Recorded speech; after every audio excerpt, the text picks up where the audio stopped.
All right, good evening, folks. Welcome to the maiden voyage here for the Ballard Network doing the wrestling broadcast. We got a little duel action here tonight. First off, we've got the Williamsburg Raiders and the Humboldt Wildcats be our first duel of the evening. The winner of that duel will take on your Ballard Bombers. I'm Tim Davis, and folks, I'm going to tell you right now, I don't know very much about wrestling, but my partner, Greg Ployer, is in the house tonight. We contacted Greg and said, hey, man, would you be interested in doing this? He said, heck yeah, I'd love to. But first off, we've got to give a huge shout-out to our sponsor, Nice Trucking. Dan and those guys over there, we sure appreciate you doing this for us tonight, and our year-long sponsor, Flight Bar and Grill. So, Greg, I got some announcements. We'll get to them here in a little bit, but go ahead, man. Take it over. What are you thinking? You know, Tim, first duel is going to be a good one here.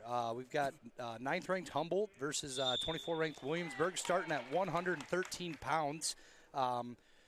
Looks like for Williamsburg, we've got Lincoln Schropp, and for Humboldt, we've got Aiden Prenger. Yep. A little scrappy right now. Missed that one there, reading off these names, so we'll pick up this action. Now, to me, it's the position of power right now would be who, Greg? Who talk to us right at home here. You know, Tim, right now it's pretty much an open scramble. You got Williamsburg's kind of got, that inside position, and he does. He turns it there. Still no points awarded as the bottom foot is still locked in for Humboldt. Kind of scrapping, rolling around here. This no is, again, points awarded yet. Schropp for Williamsburg is in the red, and Prenger for Humboldt is in the blue here. You betcha, just awarded 2 points there to Williamsburg. Schropp getting one thing I've noticed from watching some of the wrestling I have, getting more involved, living in the state of Iowa now, is these lighter weight classes. There's a little more action. Guys are a little more frisky, a little more getting after each other as opposed to the heavier weights. You know, Tim, most of the times that's the case, but I'll tell you what, looking at these lineups up and down, you look at 165 is going to be a real battle all the way across Williamsburg, Ballard, or Humboldt. Same thing at 190 pounds. You got the number 1 rated kid in the state, and Brody Sampson, and you've got Gage Allen and Brian Riddell. So you'll see some action all the way along tonight. Which I'm excited for. Some athletes. We saw these guys come out, shake hands prior to, as you saw it on the screen, folks. And there's some dudes out here on this mat tonight for sure. You betcha, Tim. That's exactly right. Just some dudes. And, these guys, they work hard for a full 6 minutes. I mean, it's go the entire time. You've seen here that Schropp from Williamsburg's just been kind of riding Prenger here a little bit, keeping him in that down position, trying to work the upper and get him turned. So, at the conclusion of the first period, we've got 2-0 Prenger. Choice is going to be green for Humboldt. He defers.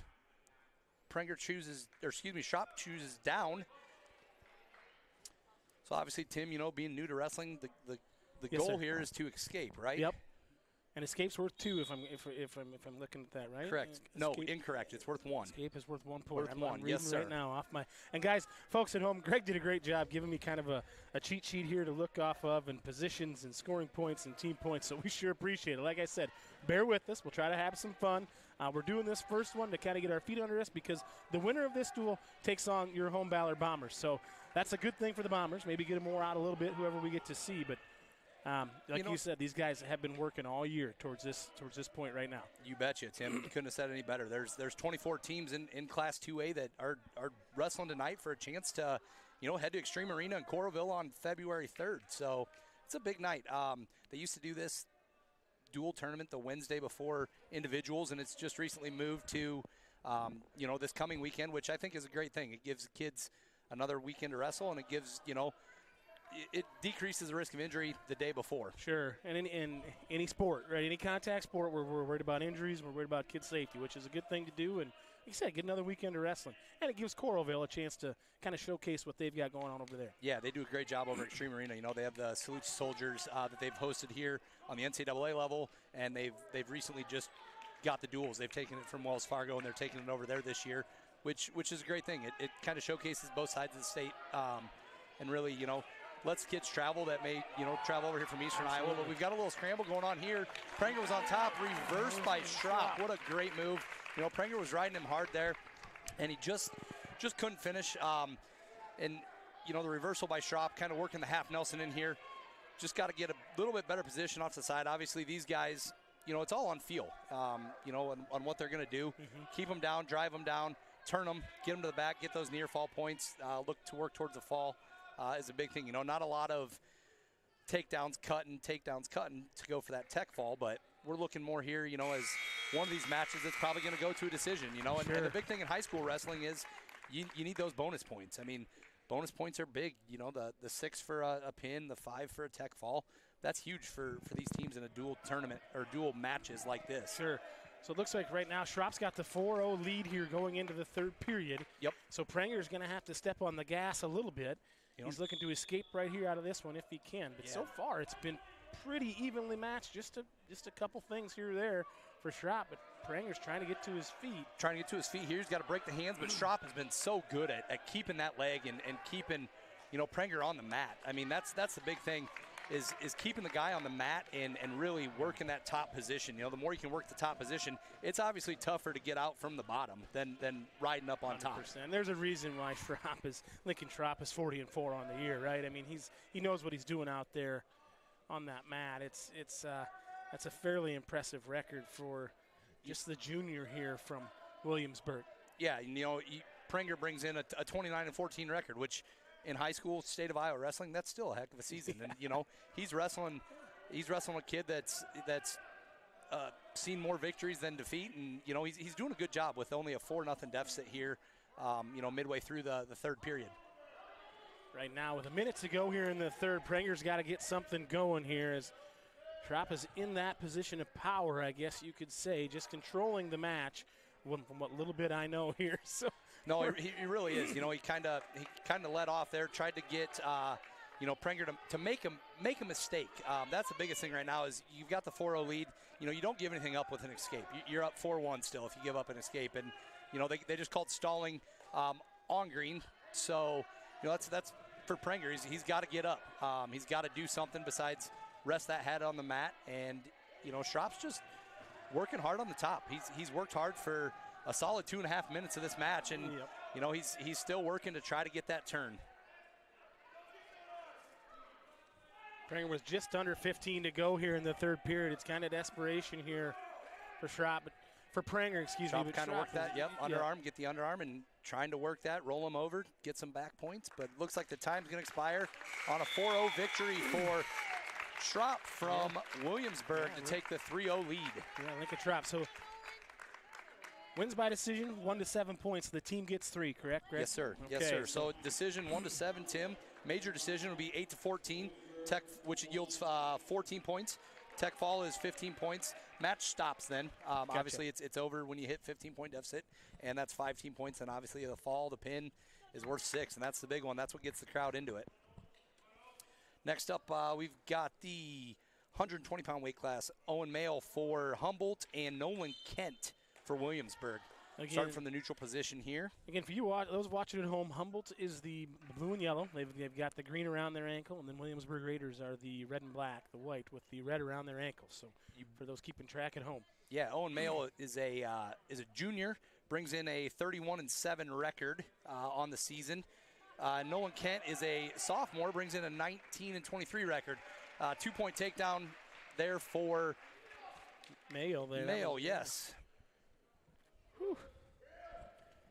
Working that top position, trying to get that, work in the half Nelson, try to get a cow catcher, any of those things to get him to his back, work that arm. The more control you have over that arm, the better off you can do to roll them, get yourself into a better position here. Yeah, for sure. And some of those words you were just saying there, I'm an auctioneer on the side, Greg, as I might have to throw some of those in my cadence with the cow catcher and the half Nelson. Holy smokes. Hey, we'll be able to, we'll be able to use that this coming spring when we do our the gala, Tim. Yeah, the foundation gala, you betcha. This ranks up there. Ballard Wrestling, chance to go to the state duels ranks up there, but boy, there's some fun events we do have at Ballard too. You bet. He's got that tight grip on that lower right, working that left side back to the top, Surprised to see he's trying to work that cradle right now. Got the top leg underneath that neck. Kind of tough to see from being behind him, but couldn't quite get it in. There he's got it right now. He's working it. See if he can get that. Cradle. And nope, can't quite get it. Trying to get him rolled over on his back, right? ideally we're looking for a pin. I Yeah. mean, in the game of wrestling, you're looking for a pin. But I'll tell you what, Kent is doing a decent job of scrambling here and not letting Mayo just do what he wants with him. You know, Mail's had a couple chances to lock in that cradle here, and Kent's done a great job of sprawling out, you know, getting yourself wide and get extended so that you don't get locked up in that cradle, because once you get put in a cradle, I'll tell you what, Tim, we've seen it a number of times here in the hangar at Ballard, and it's tough to get out of. Yep. I remember as a young man with my brothers when we were just farting around, but I'm 14 years younger than them. Once they had me in the cradle, I was basically asleep. That's right. I was basically Start asleep. the second here. Kent defers. Mail takes the neutral position. You know, a lot of times you see that. Guys think they're probably better on their feet than they are on the bottom. Don't want to give them a chance. You know, each of these guys, sometimes will look to the corner and ask the coaching staff. Coaching staff will make the decision for them sometimes. But it looks like they gave Mail all the freedom there. Mail's going to take the neutral position. Feels like he's better on his feet, which there he goes in on a double. Trying to make it into a single here, but Kent's doing a good job sprawling, stuffing that head. Yeah, so that was Mayo with the shot, and Kent just sprawled out. Didn't get a nice job by Kent there to scramble his way out of it. Yep, he did. He was, you know, he kind of a weak shot, got in there, but, you know, Mayo again right here for Humboldt with the nice thing. Excuse me, nice rebuttal there. Comes back with a little quick shot. Nothing there for him, but, you know, back it out. Hand control. See what we get here, and I'd imagine we're going to see some more fireworks here from Mail. I think he'll keep pushing the pace, especially with the 3-0 deficit. Obviously, you know, you look up and down these lineups for both of these teams, and these can go either way. Records, when you're in a situation like this, they pretty much go out the window. Yeah, they help. There's guys that obviously, you know, are going to come out and they're going to give you a match no matter what, and there's going to be some upsets, and that's just the sport of wrestling. Yeah, because you can get caught. I mean, just in a certain instance, and oh boy, you could be in trouble, and then there it is. But right now, these guys are just kind of mano a mano. This is another really pretty tight match. There's a good shot there. There's a double leg two for, stalling. Call stall there on Red. 2-point takedown for Mail. Stall call on Kent there. And again, that comes from shot after shot by Mail. You know, Kent's had a couple of reshoots, but really nothing that's been of any substance. Yes, right. yes, of any substance, you know, and Mail got that arm again, trying to roll him here. You know, the thing you teach when you got that arm is looking away, right? You want to keep that head away, because the minute you give up that neck and head position, you're getting rolled. So Kent with the decision here, going into the third, he takes neutral again. So both these guys, neither one really wants to be on the bottom. So heading into the third period, 4-0 for the lead for Mail. And I'm guessing we'll see, you know, one stall call here on Kent. He's got to get some action moving. You know, he's got quality shots, smart shots, nothing. You know, you don't want to be silly, because that's how you said it, Tim. That's how you end up getting stuck. Yep. One of those silly shots, and next thing you know, you're on your back, and that's 6 points to the other team. Sure. And Owen Mayo here right now in this neutral position. There's another good shot there going for the double leg. He's good hand control. And two for Mayo. Brings it 6-0 Mayo. And now again, you know, we've seen it 3 times so far. You know, Kent just can't quite get up off the bottom. It's tough. And right now, Greg, with just a minute 10 to go in this third period, Mayo's got to be looking at getting that 7-8 points to try to get an extra team point in there after being down 3-0. You betcha, Tim. You hit the nail on the head there. He's going to work the top position. We're not going to see him, you know, let Ken up and try for another takedown. As I speak, I eat my words. Right? That's called the announcer's jinx right there, Greg. Welcome, is the truth. Welcome to the party. There you betcha. You know, again, this is something I agree with 100%, but it probably should have been done earlier, right? Sure. Mail's taking him down 3 times. Kent hasn't been given out. So if you're going to try to get that major decision, you better keep that pace going. You better keep it going. If not, now if he takes him down here, he's got to work for those back points. That's the only way you're going to get that difference there, you know, unless you do get 2 quick ones. But normally in high school wrestling, you don't see that. You don't see that quickness in a lot of matches. You know, you're really good guys, you do. And not saying that these guys aren't quality. They are. They're wrestling a heck of a meet in their match, and but you know, maybe just not stall in their again repertoire. on Red. 1 point for Mail, so 7-1. He's got to finish his takedown with 2-1. Time expires. Again, another decision there, but good shot, good pace by Mail. He really went after it all match, and and really All controlled the square. match there. You bet. Well, we got a moment here, folks. Again, this is a state-sanctioned meet here. And we've got some public service announcements we've got to do here. So sportsmanship, the Iowa High School Athletic Association would like to take this opportunity to remind you that sportsmanship starts with you. Good sportsmanship means showing respect to student athletes, coaches, officials, schools, and to those around you. Good sportsmanship shows character, accountability, and sets a positive example on and off the field. The IHSAA thanks you for being a good sport for tonight's game. All right, we're at the 126 pounds. Tyson Clarkin from Humboldt and Kyler Praven from Williamsburg. We've got a senior in Praven and a junior in Clarkin. Looks like Clarkin brings in a 35-5 record, and Praven brings in a 35-11 record. So both of these guys, boy, Praven's got a lot of matches under his belt. 46 matches this season. Nice shot there by Clarkin, out of bounds, just wrestling on the edge there. I think this is one of those, Tim, just kind of watching it here. We're going to see some action. I think so. I think so. You know, you get up here and you see some action. Try to whip over there. This is like a Sylvester Stallone, Arnold Schwarzenegger special. A lot of action going on. That's what we like to see. You know, that's what makes this sport enjoyable, right? You don't want to just see standing around, head slapping. You know, you want to see the action. I mean, at the college level, you see a lot of the. Got the underhook. Got the underhook. He's going to get the throw here. Clarkin's got it. He's got him on his back. Here he goes. 1, 2 count. He's got that thing locked tight. The underhook is locked tight. He's looking to get him stuck here, looking to get a pin. He's got the near fall. He's got 3 near fall. I'm not sure what he's looking at here. We can't really see, but boy, he's got that locked tight. He's got it tight. Clarkin has got that locked really tight, and there it is. There's a pin. Tice Clarkin with the pin for Humboldt. Wow, that is a big one. But you know, you look at Tice Clarkin's record, 35-5. He's had 23 falls this season. I mean, he's won by fall 23 times. That's nothing new impressive. for him. No, not at all. You said it too. You said look for some action, and he got right after it. He got the underhooks in there and got him thrown, and that was it. And then he had it locked in tighter than a tick in there. You hit that, Timmy. He did. He had that tight, and he wasn't getting out of there. The only thing you do is try to stay off your back, keep those shoulders off the mat for a solid 2 minutes, but that just doesn't go well. Up next, 132-pound weight class, we got Kyler Sirks and Anthony Fenton. Again, senior for Williamsburg and a junior for Humboldt. Takedown for Sirks there. Sirks, yeah. Sirks looks like he comes in with a 32-8 record, Greg, and I can get these records for you as you keep doing your thing. Fenton, as I'm looking for him, there he is. He comes in with a 12-28 record right now. So I think Anthony Fenton's got his work cut out for him. He does, Tim. You know, there on the first takedown, starting there on bottom. You know, Sirks just kind of overhandling him right now. Just a little bit stronger, a little bit, you know, maybe more technique savvy.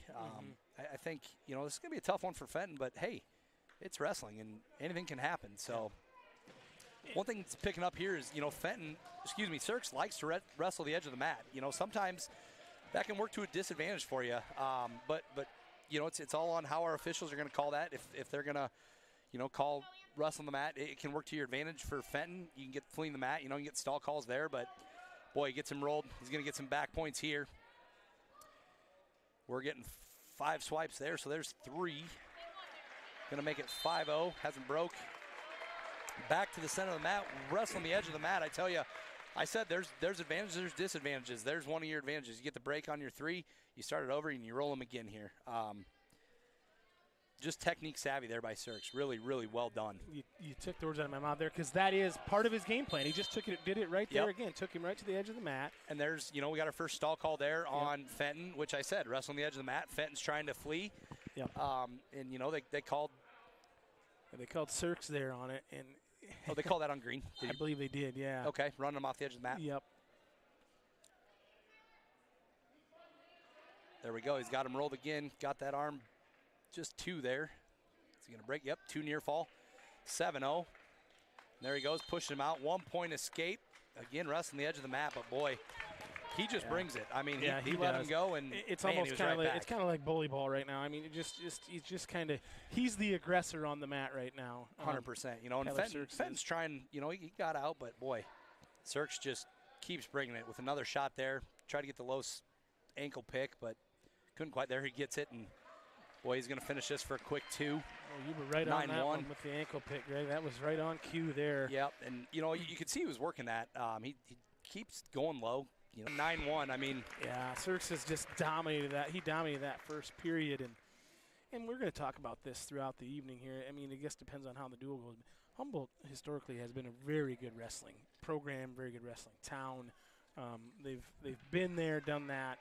They're always really pretty good. I'll tell you what, man. Home of Kevin Dresser. The intensity is there. Yep. The intensity is there. Look at. You know, we'll bring Coach Dresser into this a little bit, and just the change that he's had at Iowa State. I mean, I'll tell you, Humboldt's known for it. Boy, he's got him. He's got that cradle locked up. Yes, he does.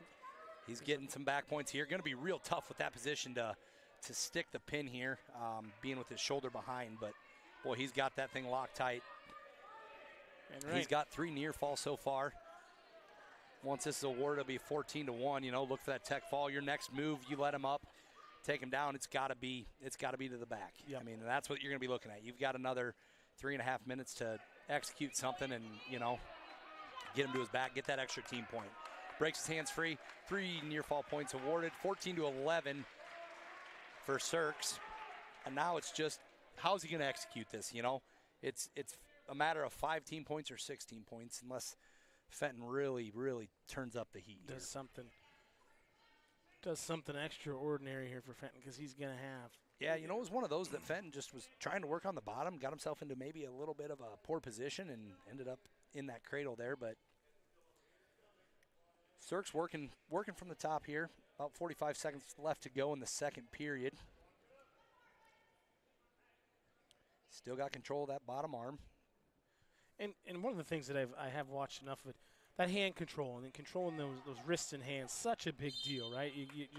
You're at an advantage right there from the start. You betcha. Yep. The more you control that, you know, the more pressure you get on the wrist, the hand, really speaks volume of how you're going to control the match. And that's what we've seen so far from Sirks, is he's controlled the hands from a neutral position, locking up, and especially from bottom. You know, you can count here to 5. And no, he's not counting at all. So 1 point escapes there for Fenton. Nice shot there by Fenton. A little bit of a counter shot there by Sirks with the try to grab the ankle pick again. Got a little bit of blood here on the mat. A little bit of blood here. Not sure where it's coming from. Looks like it's coming from Sirks. Over here, the trainers, and figure that out. You betcha. So they'll roll some blood time here. Got 5 minutes of blood time. Well, so. You know what that means, Greg? Gives me an opportunity here to read some of our PSAs from the Iowa High School Activities Association. Number 2, it says the officials. The Iowa High School Athletic Association needs your help to add registered sports officials this school year. Officials are needed at all levels in all IHSAA sanctioned sports. Officiating allows you to stay close to the action while serving as a community leader. And in Iowa, high school and junior high games can't take place without them. Go ahead and visit the website, www.ihsaa.org/officials or highschoolofficials.com for more information. Help the IHSAA add one today. So go ahead, and if you want to be an official, because I know we've got tons of them in the crowd, whether it's wrestling, volleyball, or basketball, Greg, I've seen hundreds of officials throughout my time broadcasting. Boy, you weren't wrong there, I tell you. We had that prime example last home meet here. You know, everybody thinks they can be an official, and Absolutely. These guys, Tell you between the lines. They don't make enough for sometimes the stuff they have to hear. You so bet. Neutral position here starting the third period, 14-2 in favor of Kyler Sirks from Humboldt. In on a double there. Takedown for 2.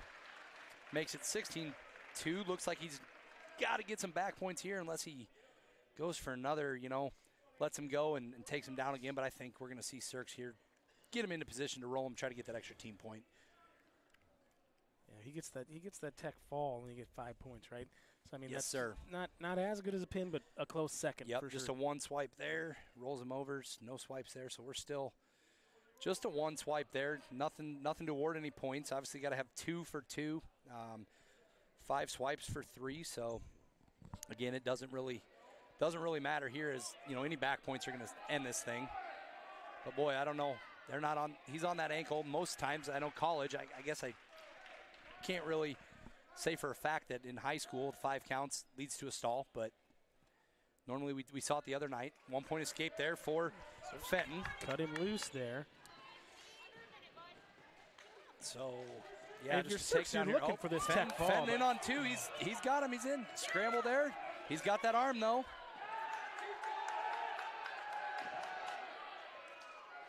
Wow, great response there by Kyler Sirks.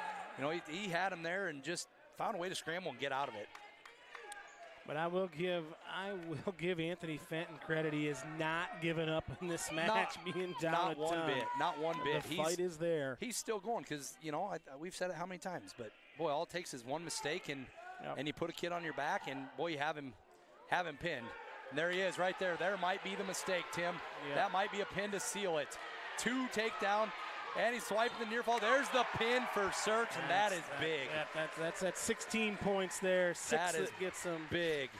Yeah. Boy, I told you, it went the other way, but it can happen at any point. You know that Sirks wasn't going to give up, and he got that ankle and rolled him up onto his back and got the pin for Humboldt. That match was kind of wild because Sirks came out the aggressor right away, and then midway through that second period, he cut him loose, got a little bit tired, and we had the blood time.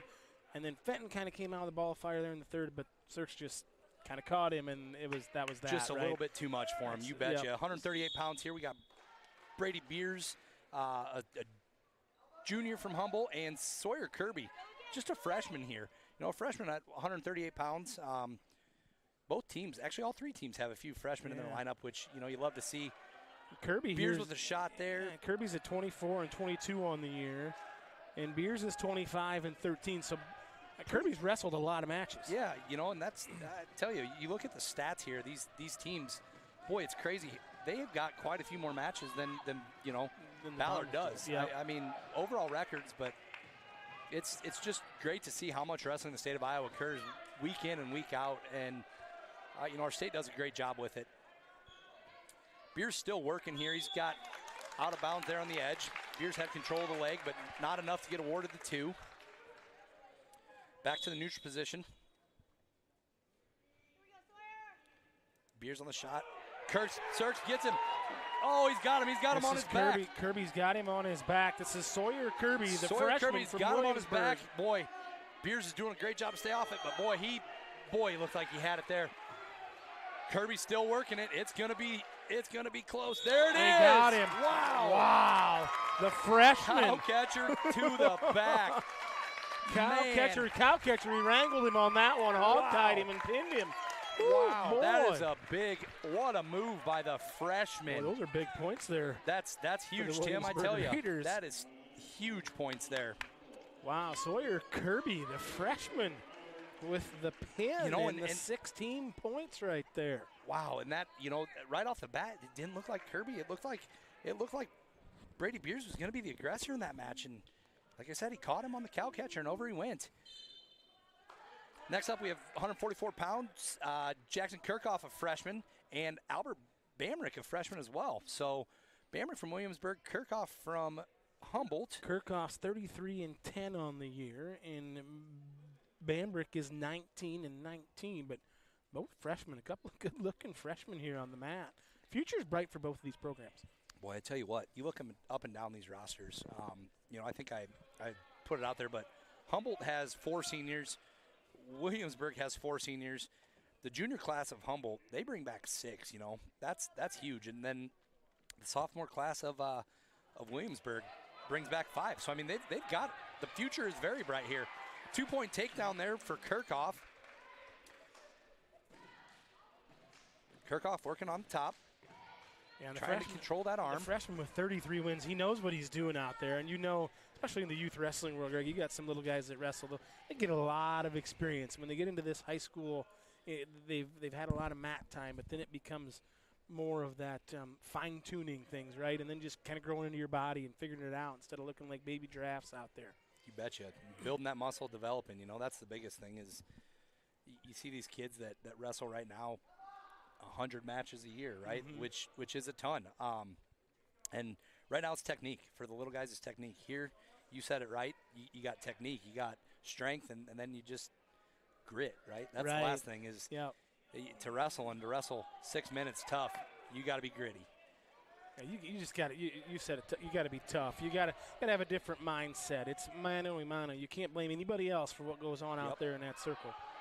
Got control, trying to work that half Nelson on the right side. Sweeps back over to the left. No real hand control, but he's got that hook on that bottom leg. Yeah, he does. He had it. He got the hook on the left leg there. Let it go. Just working hard from top. End of the first period, 2-0 Kirchhoff. And, you know, Kirchhoff had that takedown, and he rode him well. Bamrick has a choice there. He defers. Kirchhoff takes bottom. We haven't seen much of this tonight. No, a lot of it's been going from neutral. So let's see how Kirchhoff does in the bottom. Well, that's a pretty quick escape there. You know, 5-second escape for Kirchhoff. You know, so that's Bamrick's really got to push the pace and then, you know, get the takedown and work at keeping him down. That's the biggest aspect there. I think I go back to something you said earlier, Tim, about the history of these programs. I'll tell you, from a standpoint of this, 2 years ago, Williamsburg beat us in regionals. Last year, Humboldt beat us in regionals to go to state. So here we are.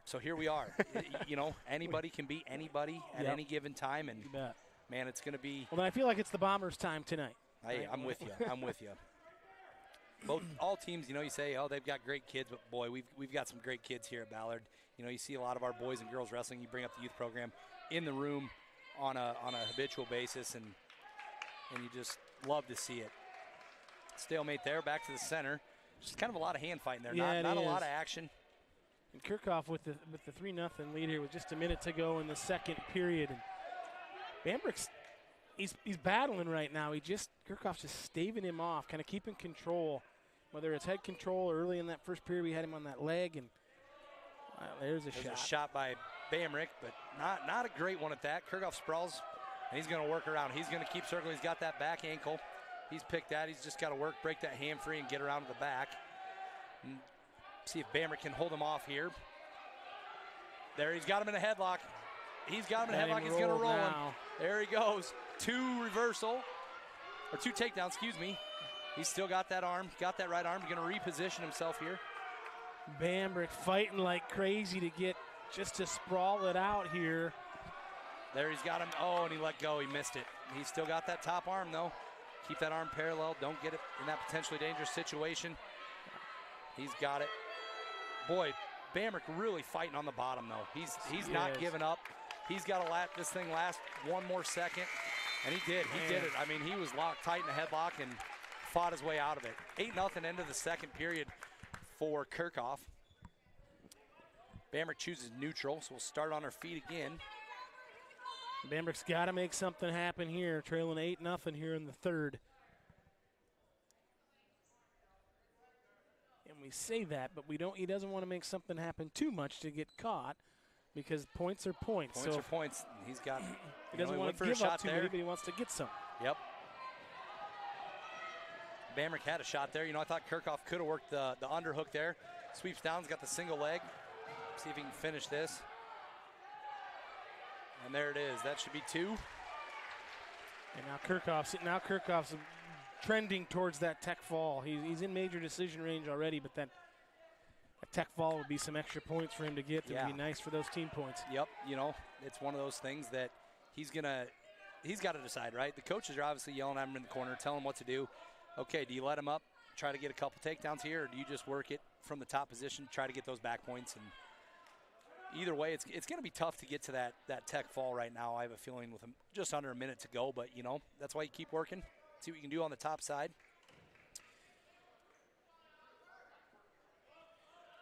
Bambrick's, like I said, Bambrick's fighting like crazy. He just can't. Kirchhoff's just been in control. He's been in control essentially this entire match. He really has, Tim. He's just, you know, every shot he's had some. There he goes, rolling through. But, yep, he's got him past 45, so he's got the 4 count, and the 4 count is all he got there. So 2 back points awarded. Got it 12-0. Now he's got that arm locked again. got to suck him back in or try to get him rolled over.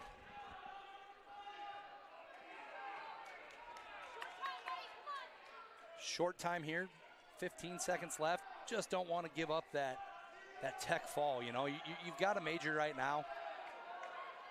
Bamrick's doing everything he can not to give up that extra team point. You know, that's just fighting. But here it goes. He has him. But he's not going to, just a smidge too late. Yeah. Saved it off and kept it for a major decision for Kirchhoff. Makes the score 19-9 in favor of the Wildcats. Next up, looks like we've got our 150-pounder, Zane Feaster and Niall Sin.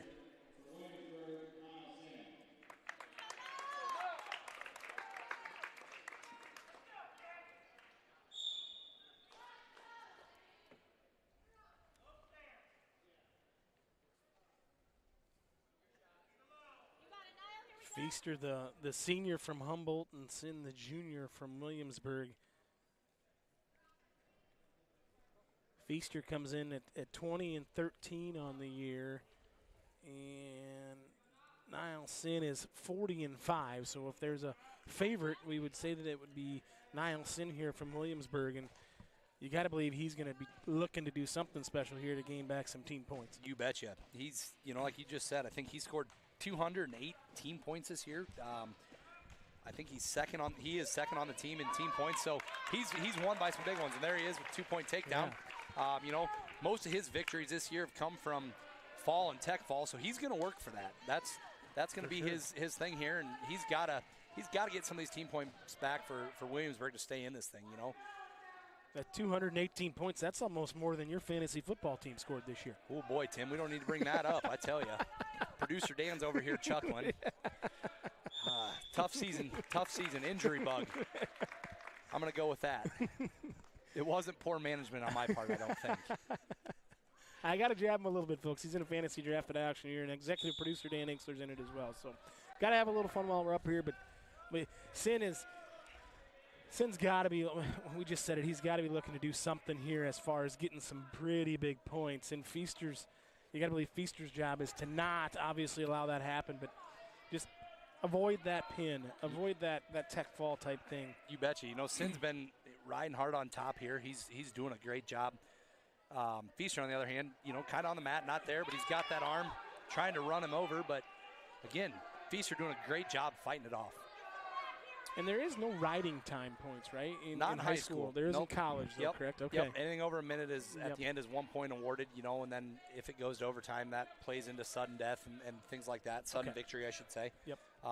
But no, nothing in high school. So as long as you keep your head off the mat on the bottom and you keep trying to progress on the top, there's not a lot you can do. Gotcha.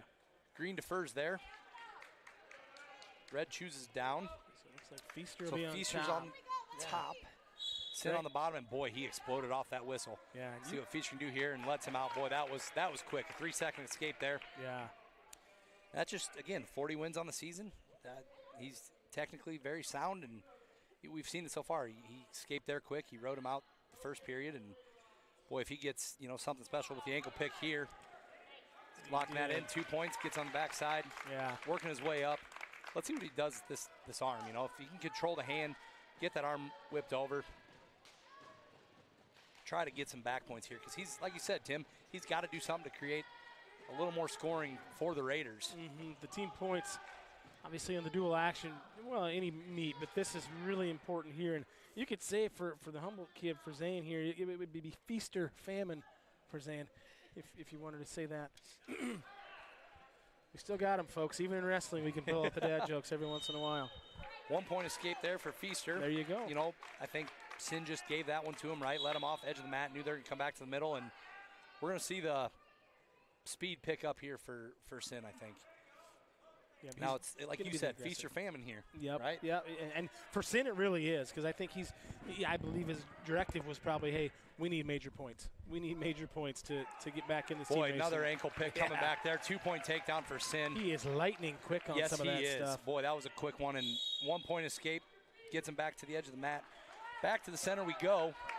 You know, 7-2. And we've just seen Sin. It's take him down with that ankle pick. Man, and he. The reason he's got 40 wins on the year. Yeah, you're exactly right. But again, on Feaster's side of this, he's doing a great job when he does get taken down to not give up that arm, to not get rolled into a bad position. So seeing a lot of good things for Feaster. Like you said, the goal here is you got a kid with 40 wins. You don't want to give up the big one. That's the goal. Sure. That's how you win duels. Now, on the hindsight of it, you go into the individual tournament, boy, you better be scoring points. You got to win matches. So, Yep. Wow, spin around there and there it is. He's got him in a headlock. Boy, still got that. Great try there by Sin. Boy, that could have been some fireworks. A little bit of action there, that was almost like the old county fair ride, the tilt-a-whirl there from Sin, because he spun around on him, and whew, that was action. You betcha. Choice to Feaster. Feaster takes a down position on the whistle here. We'll see what Sin does. I would imagine he'd try to turn him here a few times, but if not, you got to look for that major decision, right? You got to look for at least 4 team points. You're probably not going to get 5, so you're looking for the fall or major decision. Stalling call on Green. Green, not like we said, we talked about that, as long as you keep that head off the mat, and he's not doing that right now. He's just trying to keep himself laid flat and not give up the big one. Yep. And now we're coaching him hard over there. Williamsburg head coach, I believe. Stalling Green again, 1 point. 1 point. Now they're going to cut him loose, and there's a 1 point Green on the stall. Red back to the middle. Boy, Sin is just ready to go. Yeah, he is. I think we're going to see, wow, that is a quick ankle pick there. Gets leg down to 2 there. He's going to cut him again. Boy, lucky he didn't get a stall call there. Yeah. Russ on the edge of the mat, backing up. Again, here we go with Sin. 1 point escape, 10-4.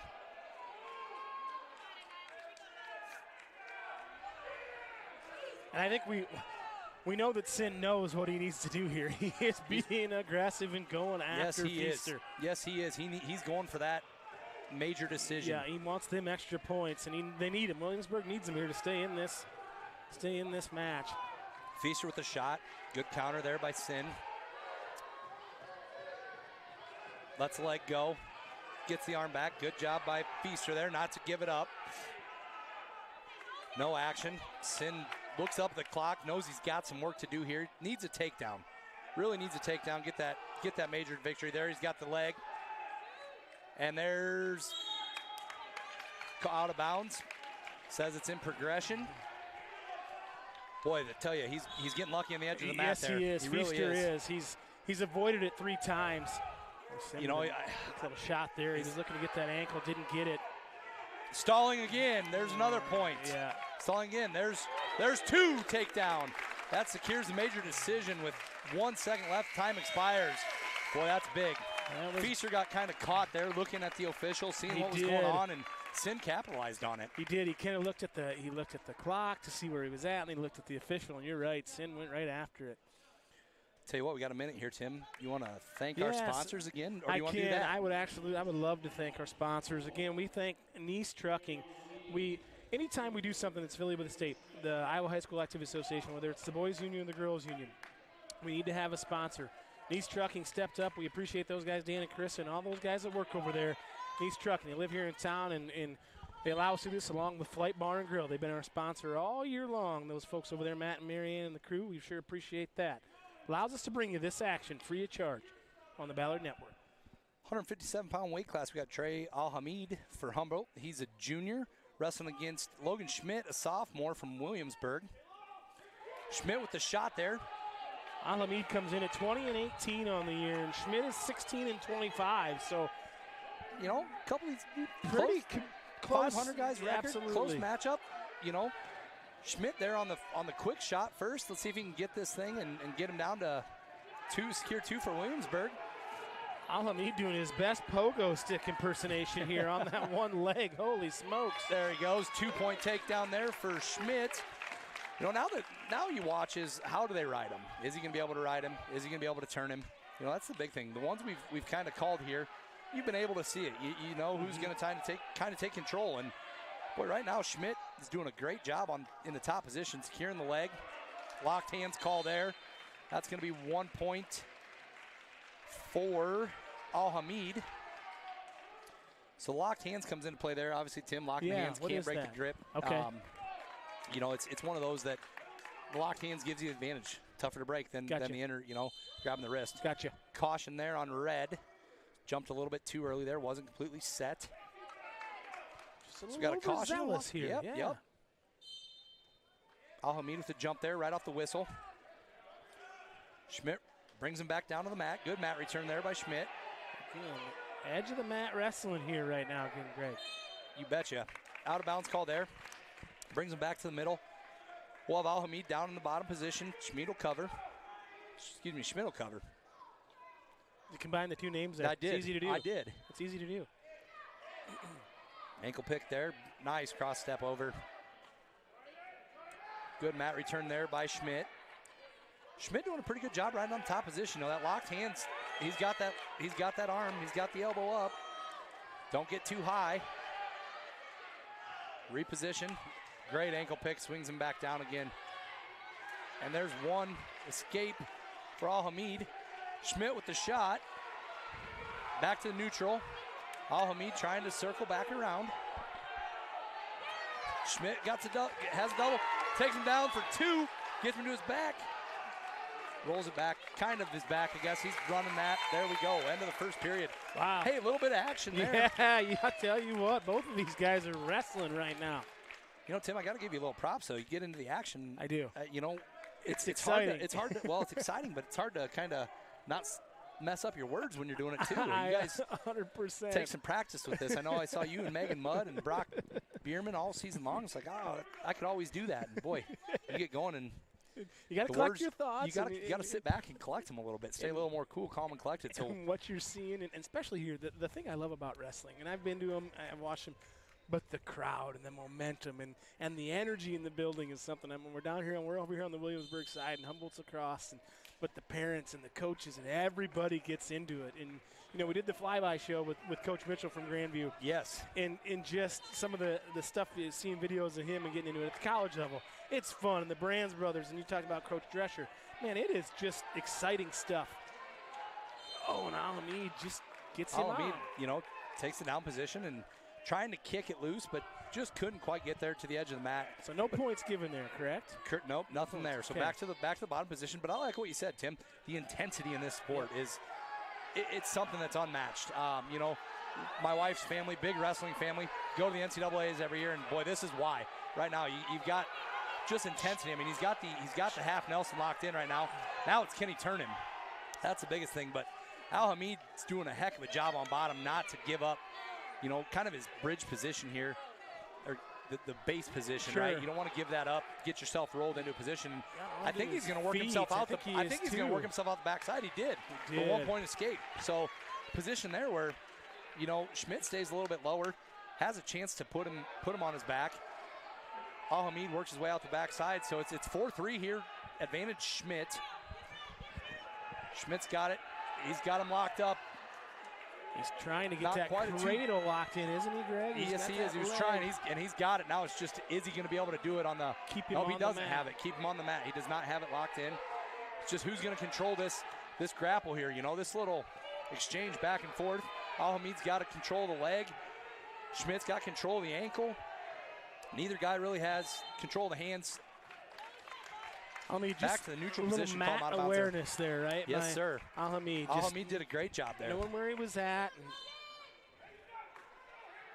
Yeah, both these guys, I mean, the intensity, they've just been going, and honestly, they're both mat awareness, technique, right. You know, trying to figure out how not to get the big one taken. You know, 500 wrestler and 600 wrestler. We're not talking 40-win guys. We're just talking guys that are battling right now. Battling.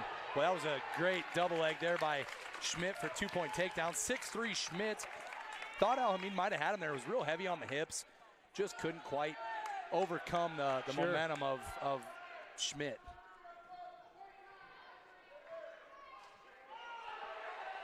Al-Hamid does a nice job on that in that bottom position, just with leverage in his legs, Greg, and kind of getting that base like you talked about. He's done a solid job, and he's only down 6-3 here going into the third period. Yeah, you know, and you look at these two guys. I mean, Al-Hamid just lower body-wise, a little bit bigger. I mean, he's a strong kid in the legs.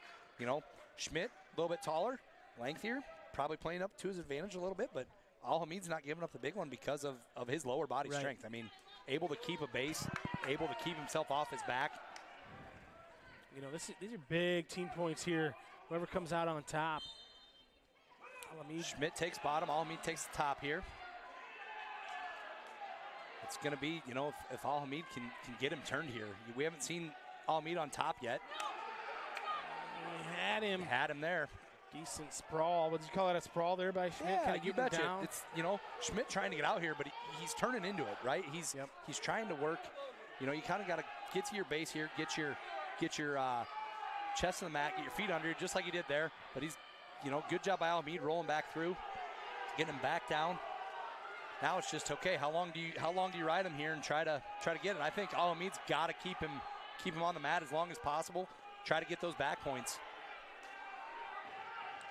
He is working to get him turned. He just can't get him there. And Schmidt's doing a bang-up job of staving Al-Hamid off. He's working his way to the edge of the mat. Al-Hamid's got there. He's got position to get him turned here. Well, he's in the almost compromised safety here, maybe. No, I think there he is. Yep, he's going to work this. Might get himself the fall here. He's got to be heavy on the hips. And the Humboldt faithful are looking for points, and they got it. That's a great move there by Al-Hamid. Trey Al-Hamid with just pure strength. Yeah. I mean, that's just a great job working the head. Yeah, you talked about his lower body. He used his legs to get that leverage to get him turned. And, man, the Humboldt faithful are on their feet looking for the three, and they got it. We're all square with 42 seconds to go here in the third period. You bet. Schmidt's just got to do 57 match. Schmidt's just got to stay off his back here. But, again, he's kind of working that half there. He's got that back arm again. And both coaching staffs are coaching hard right now. Oh, does he get up? He's got to his feet. Can he get away? No. Great job by Al-Hamid to get on the ankles. Boy, I can't believe there's no count for a stall yet. He's up around the knee. There it is. There's the call on a stall. Now he's got one more of those to give, Tim. You know, you've got 15 seconds left here. I stand corrected. He doesn't. He's got to cut him. You know, if he gets the ankle, you got to cut him. Where mat return here, stay off the ankle, just keep him on the mat. Now he's got that arm again. Schmidt's got to do that. Potentially dangerous. Had the arm wrapped up there, back around the head. Obviously protection of the shoulder. Safety first, right? Safety first. We want to make sure everybody comes out of here healthy. But yeah. Oh, he kept got him on the down. ankle. And he saves it out. We're going to sudden victory here, Tim. Sudden victory. I didn't give you the cheat sheet for sudden victory. That's okay. First 1 minute period, it's going to be on their feet. First takedown wins it. Okay. So now, if they take them down to their back, they can go for a pin still for the big team points. So again, a lot of points still here for the team total. Up in the air. But it's going to come down to first takedown. Al-Hamid with the shot. Schmidt with almost gets a cow catcher. Schmidt's got a circle. Schmidt with the two. There it is for Schmidt. Wow, what a match. Victory. Wow, that was a great match. You know, hats off to both of those kids. Both guys. Al-Hamid wrestled tough. I mean, down 6-3, needed to get some near fall points, and he did it. Made a sudden victory, had a chance a couple times, and just couldn't quite get it finished. Wow. Go to this third. We're going to go to this third one. Participation. The Iowa High School Activities Association encourages all Iowa students to take part in their junior high or high school activities and athletics offerings. Research shows students who participate in school, clubs, fine arts, extracurricular sports are physically healthier and more likely to volunteer in their community, go to college, vote in elections, and most importantly, get better grades than students who do not participate during every year of school. Get involved in your school today. On to the 165 match here with Brody Hendricks from Humboldt and Evan Stolman, the sophomore from Williamsburg. Wow, we've had some action already. So it started off with a takedown from Hendricks, escape by Stolman. Stolman with a takedown here, 3-2 lead. Stolman comes in at 14-25, and Hendricks comes in at 37-2, the freshman from Humboldt. Two-point reversal there for Hendricks. Like we said, you know, I think we were talking about this prior to the match, but Hendricks, man, 37-2, a freshman. That is impressive at the 165-pound weight class. Yeah. You know, I think whoever we wrestle next, there's going to be some quality matches all night long.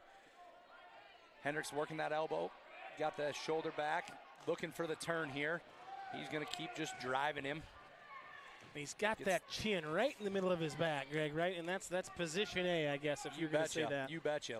You teach him, dig that chin in and start driving. You bet. Hendricks doing a good job of here on top, trying to work the position. 40 seconds remaining in the first period. Looks like Stolman's got some headgear issues here as Hendricks is just kind of just driving his head into that mat. There we go. He's got the getting the near fall points here.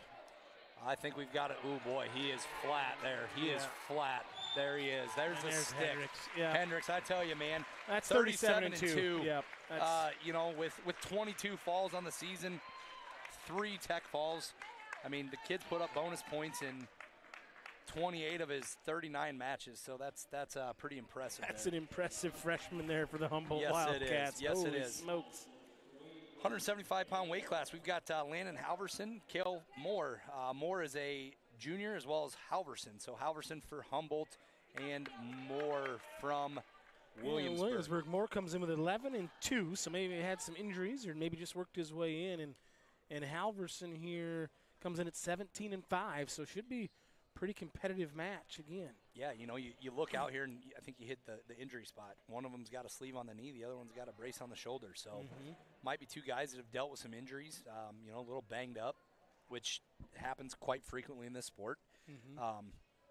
But yeah, both small records, but obviously going to play an integral part in these teams' success. A really good shot there from Cale Moore. You betcha.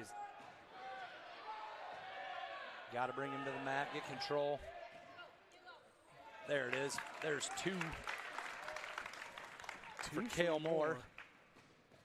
Now we'll see how he does riding again. Control the position, see if he can work that arm. You know, obviously, you take cues, right? You know that left arm's probably not as strong being braced up. Right. You'd think there, and there he did. He got it, whipped him over, and he's got the near fall, and he's, how hard he fought well. Boy, wow, that's a good job by Halverson. Boy, 3 near fall there for Moore. Halverson did a great job. I thought he was pretty flat there for a minute, but you know. Yeah. He was looking like a pancake out there, kind of flat on his back, but he got out of it. You know, it's easier to call a pin up here than it is down there, I'll tell you that much. Absolutely. There he's got him again. He's got him again for some near fall. Nope. 2 takedown. Yeah, Halverson was the Denny special. He looked like a pancake and scrambled like eggs. Yeah. Whew. Moore's total control of the match right now. It's 7-1 for Cale Moore here. And boy, Moore is just, he's been pushing the pace. He's, again, real quick on his feet. You know, the one thing I've seen with Williamsburg, they're guys that, you know, have really done well. They like to pick the ankle. Man, they're ankle picks. So and he's got him whipped him over there, and he's got it. This should be it. There it is. You betcha. Cale Moore with the big fall. Big fall for Cale Moore, 25-22 Williamsburg. Sure. And Coach, I don't know if it's Grant Eckenrod down here, but Coach Eckenrod down here in the red sweatshirt and the kind of green pants, boy, he gets after it with some excitement. He got to have the Tiger Woods fist pump on that one. You betcha. You betcha. You know, this is where we're going to see, you know, we got 5 matches left here. We got Gage Allen here from Humboldt, the senior, in Brian Reidel, the senior from Williamsburg. And Allen comes in at 35-4. And Reidel comes in at 13-4. So maybe a little injury there for Reidel again. And we'll see. But this Gage Allen's an impressive-looking athlete out there for Humboldt. Yeah, he is. Lean, 190-pounder. Yes, sir. His 190 don't look like my 190, Greg. I can tell you that right now. Probably got a couple inches on you, Tim. I think he does. I'd say so. Not a lot of action yet. Kind of circling, feeling each other out.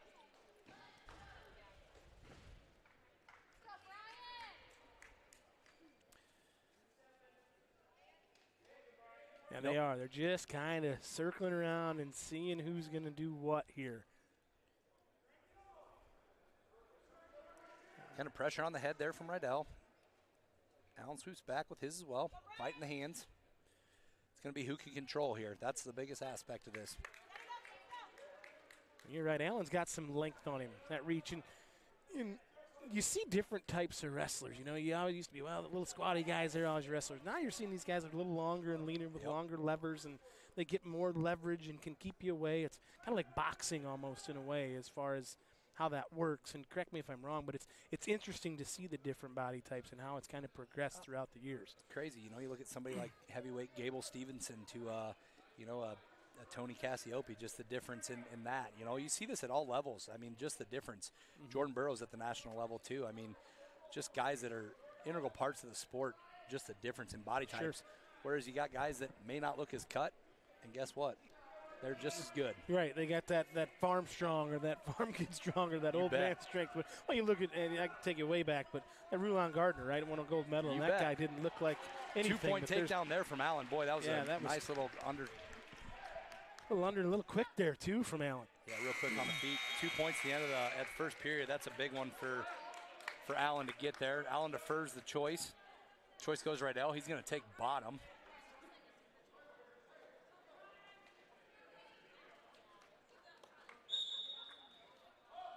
Now we'll see, you know, didn't really get a chance to see how Allen rode. Rydell working hard from the bottom, but boy, the strength of Allen just driving him back down into the mat. I would say Rydell is just trying to work on getting that base up.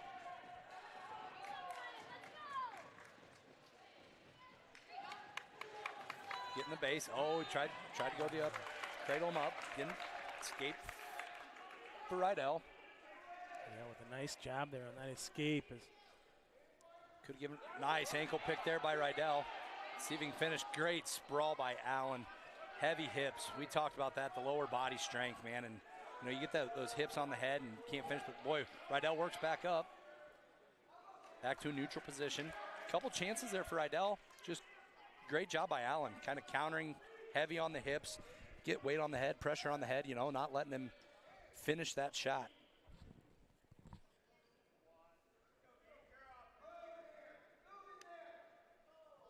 Wrist control, looks like Allen breaks free.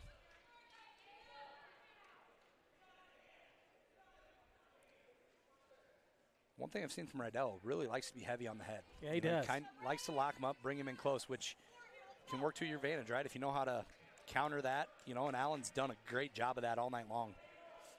And it kind of goes back to that length, right? If Rydell can get him in closer and get him inside, then Rydell's got a little shot, and we've maybe trying to pick that ankle. Yep. And taking that shot. You betcha. And that, you know, he had it there earlier in the second. Working for another one here. Again, great job by Allen. Just that sprawl and those long legs. Allen with the counter. Rydell fights it off just as well, though. Great job by Rydell, you know. Real quick counter shot there from Allen. Allen trying to control the wrist. End of the second period, 2-1. We've got another close one, Tim. We do, and this is we've got some weights to go. However, Williamsburg, if Rydell can figure out how to get this one, we got ourselves a match. You bet. I mean, you don't ever want to look ahead, right? But no. Boy, Carson Grier, the sophomore for Williamsburg, is going to be a tough one. I mean, he's got 20 wins on the season, 14 by fall. I mean, the kid he's the one I've heard about from Williamsburg. So, escape there by Allen. Yep. Makes score 3-1. And a big point right there from Allen to get that escape and go up 3-1 here. Oh, Allen with the shot. No points awarded. Great job getting the hips back by Rydell. Seeing if he can turn the corner here. Boy, Allen is quick there trying to get through. Rydell does a great job fighting it off, keeping that arm there, not letting him get around. But you're right, Greg. Allen is just quicker than a cat in some of those spots where he thinks Rydell's got him in a position of power, and Allen just quick enough to get out of it and counter it, as we saw earlier. Yeah, and Rydell doing a great job I think you said it earlier, that farm strong. Just looks, he's going to be heavy on things. He's going to keep going. Has he been the aggressor? I don't say he hasn't been, but man, he's holding off any counter shot. He's doing a great job. I think he's got a game plan. To be honest with you, Greg, and he's so far, I think he's executed it. Now there was a shot, not a very good one, and there, he got countered there. Now the big thing is keep this thing at a single decision. keep yourself within striking distance of a pin. You know, you're let your other guys work at it. You know, if Right. you got to get out here in 25 seconds. You got to make something happen. And boy, Allen's just tough on top, heavy on the hips again. And he's just so quick again, Greg. Not to beat a dead horse here, but he's quick and on the counter. And Rydell's, looks like we got a little blood maybe here from Mr. Rydell. Yeah, a little bit of blood time here. Again, 5 minutes. Never usually takes that long. I haven't seen one yet this year that has. So let's hope not tonight. Yeah, either. we don't need any 5-minute blood time action.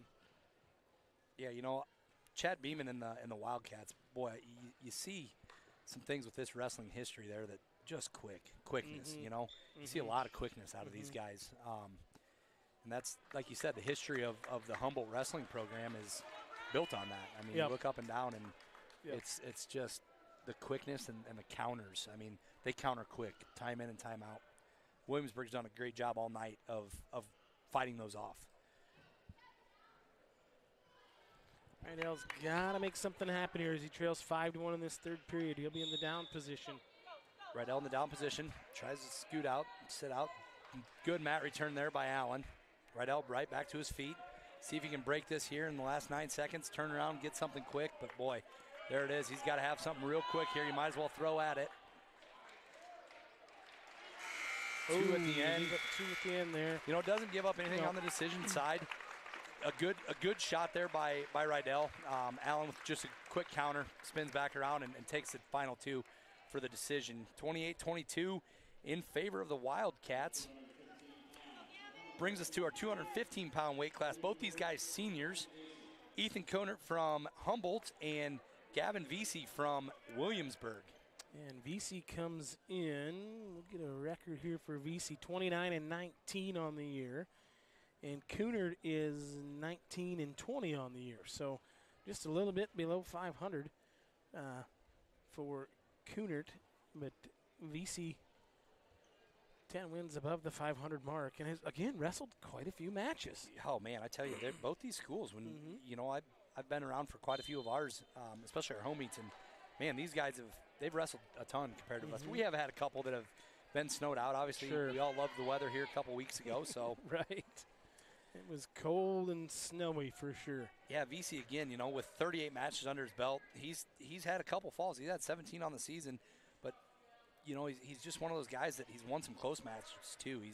He's 5-6 in close matches, so he's winning big, and that's what I think Williamsburg's going for here in this one. You know, a lot of these heavyweight matches or heavier weight classes, we should say. See a lot of the hand fighting, a lot of the on the feet. Not quite as much action, but all of them trying to gain that position. Who's gonna make the mistake?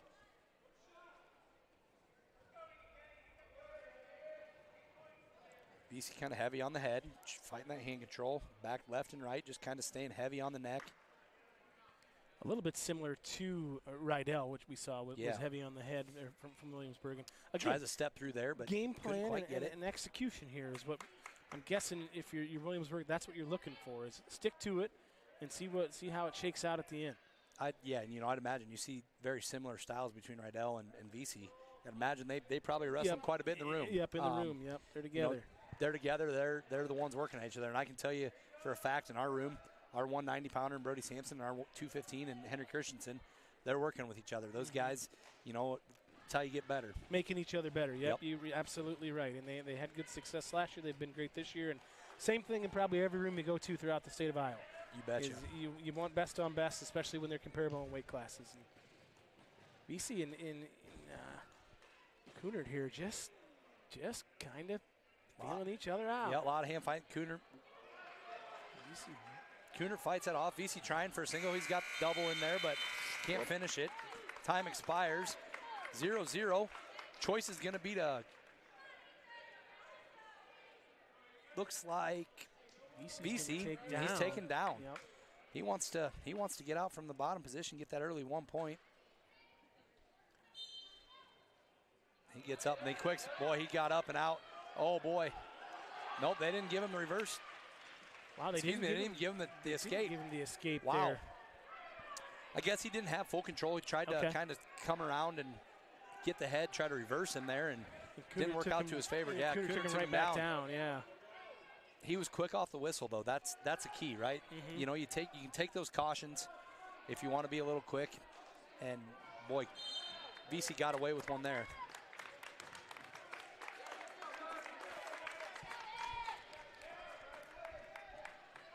Cooner, good job riding him here. See how quick VC is off the whistle again here. There he is, quick again. See if he's going to suck him back in, or VC's got to break the hands. There it is, 1 point escape for VC. VC's got that arm wrap that he just can't keep kind of tight. We're maybe going to try to tape it up here. No call on injury time or anything here, just letting him get that.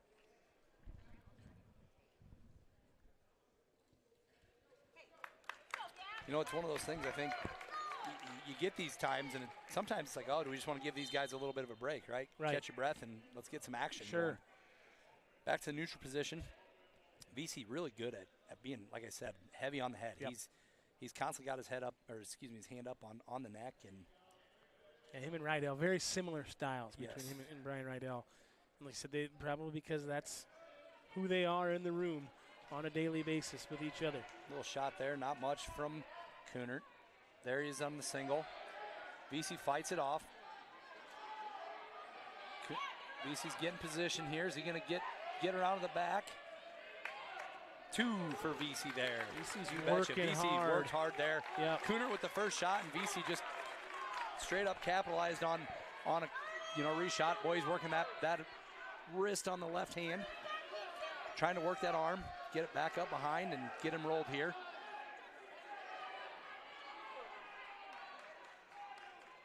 Brings him back down to the mat. VC working that top position. Cooner doing all he can to build that base and get back up. VC's got that control. That got the control. Yeah. That wrist. Kind of hard to see right here, wrist. but got the right wrist. Kind of gives it back here. Maybe got a little bit of a semi-half Nelson in, but end of the second period, 3-0 in favor of VC.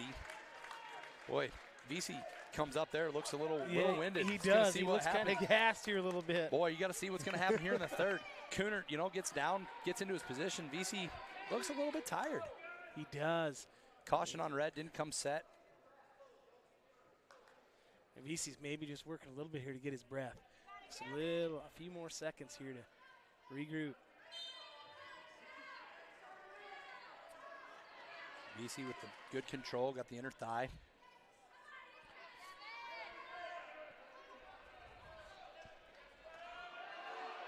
Oh, he's getting that head, pushing down on that head, trying to lock that cradle in. Got the back ankle. Brings him back, flat to the mat. Cooner having a real tough time here getting out on bottom. Does have control of the wrist there. VC gets it back. Trying to suck him back in. Sprawls him flat on the mat. Crowd wanting stalling here, but in my opinion, I think he's working. He's trying to get up off the bottom. Yeah, he is. He's not laying there flat. Cooner's working hard. It's just VC's just. Boy, he drives that head there, gets the elbow to the back of the head. VC's just tough. I mean, he's just riding tough. Still got control. This would be a little bit, he's not trying much here. You can see where sometimes, flat on the mat, but some of that's controlled by VC, right? Yeah. Ref comes in, kind of talks to him, tells him, hey, we need some action here on bottom or you're going to get hit. VC's working that left arm again. Cooner just can't get out of that. No, he can't. VC's very, very good at position, right? Boy, he's got a chance here. Cooner gets up, drops him back down to his knees. It's 30 seconds to go here in this third period. This could be big points here for Williamsburg. Really need it. VC goes for driving that head into the mat. He's got some, here we go. Has he got that hook? No, he does not. 20 seconds left in the third period. VC trying everything he can to just get him into position to roll him on his back. Yeah, he really Cooner is. working hard on the bottom, but just not much he can do.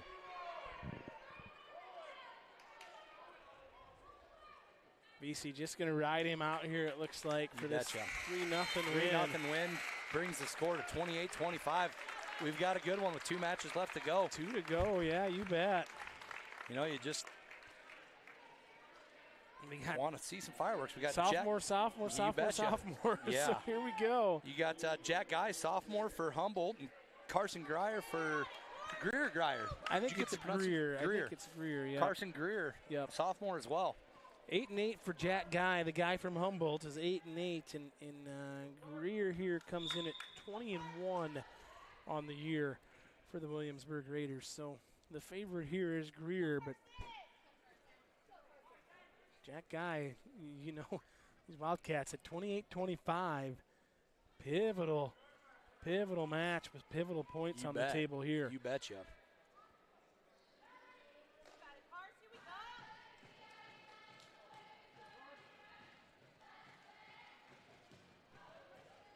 A lot of hand fighting here, not much action.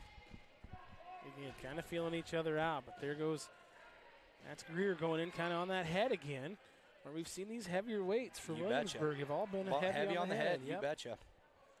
I'm learning, Greg. You're teaching me. You're doing a heck of a job, by golly. I almost sound, I know what I'm talking about, maybe.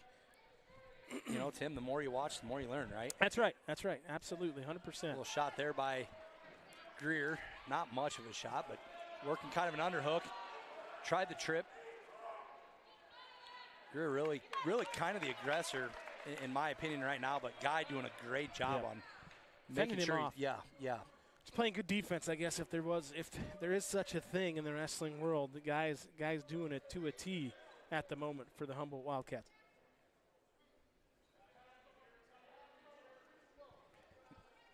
Hear the official kind of say we need some action here, so wants him to get this pace picked up a little bit. Pretty slow moving here.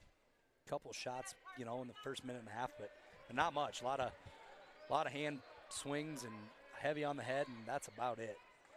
There's a shot by Greer, not a very good one. Gets countered. Guy takes him to his back. You betcha. Greer got caught there. He did. He tried to make something happen. Greer with the roll through. Greer with the reversal. Wow, what a move. Roll through to a reversal there for Greer. Great move. It's an athletic move. Yeah, with just a couple seconds left, you know. Button this thing up at 2-2 heading into the second. That's a heck of a move by Greer.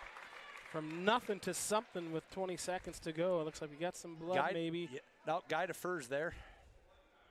Yep, blood time red. We got five minutes of blood time again. 2 impressive looking 10th graders right here on the mat, too, from both schools. You betcha. You bet. I'll tell you, great takedown there on a shot from Greer. Guy counters it, gets 2. Yep. Greer then with the roll through and gets his own 2 in a reversal. A great job by both these guys, you know. Official asked for them to pick up the action, and that's what they did. They did, absolutely. They listened, right? Yep. 100%. As an official, that's what you got to like, you know. Guys taking what you say and doing it. They don't want to give out the stalls. Right. They don't want to decide a match. They want them to wrestle the match. Greer starts in that down position. Yep. Greer takes bottom. Guy works it, got the upper thigh there. Greer trying to get it, rolls out. And Greer with the reversal. Wow, Greer with a great reversal there. He's got working that arm. Heavy on the hip. Greer did a great job there. I mean, you know, it was one of those that looked like, hey, we're going to – he gets thrown back down to his butt. Mm-hmm. Guy has a chance to maybe be the aggressor there, kind of stalk him, go after him. Didn't happen. And Greer turns it into a reversal. And now he's just working that arm, working that left arm. Trying to get him rolled. He's going to, too. He's going to get him past 45 here. I have a feeling, you know, oh, boy. Nice job the reverse of the jinx, or the announcer jinx there. Yeah, the announcer jinx. I tell you, had him leveraged, and he just boy, they really need a fall here. That makes it. There he is. He's got the near fall. He's stuck. He got him. Wow. Oh, wow. That is huge Greer. Points there from Greer, the Carson sophomore. Greer with a great job there. Just kept working that arm. He had it. I thought I jinxed him, and sure enough, he kept working keeps working it and works that arm up and over. Well, here's go. Here's a big one, man. Last match of the night, right? It comes down to this. Decision. Decision ties it up, and then they go to this is bonus Sam point scoring, Knight, the sophomore from Humboldt, and Knight comes in at 33-7 against Bowen Stratton, the sophomore. Stratton will be down here at 23-20. So a couple of youngsters. Youngsters again. You got two sophomores going at it with a lot on the line here. A chance to face the number 8 ranked Ballard Bombers to chance to go to state. Stratton's got to just I think 2-point takedown there for Knight. Now it's any bonus points here seals it for the Humboldt Wildcats. Yep. And Humboldt came out guns a-blazing here. I mean, they were just on fire. They were up by 10 or 12 in this match. Yep. Williamsburg has put together a rally with some big points being scored in those heavier weights. Keeps control of that leg, brings him down. Great job by Stratton there. Just trying to get up. He's working hard there, just Knight. A little bit out technique in there, just brought him back to mat return and did a great job. I talked to Coach Casey Christensen this week, kind of getting some info. This is the first one we've done, so wanted to have some info. And, he said both these teams are going to bring challenges to Ballard. Sure. And watching this tonight, we're going to have our hands full. You bet. The Bombers are going to have their hands full. They got to come out. They got to wrestle well. And really, injuries on both teams. You can see some of their guys. We've had injuries. I mean, it's just who's gonna have that grit that I talked about earlier and bear down and win this thing for them. So far, it's Sam Knight leading. The escape there, back to the neutral position, I say. So Knight counters the shot there from Stratton. Heavy on the head, in on the left, and he rolls him to his back. Oh boy, there it is. That's going to be the end of it. That could be it for Stratton, and that could be the end of the match. Gets taken to his back. Oh, he's tight. There it is. And that's the match. Wow. And the sophomore Sam Knight sticks him. That is to win it for the Humboldt Wildcats. Man, you feel for the Stratton kid, man. He definitely the emotions there. Yeah. Great to see his teammates come out and try to console him. Yep. I tell you what, man, that's tough. You got a 3-point match.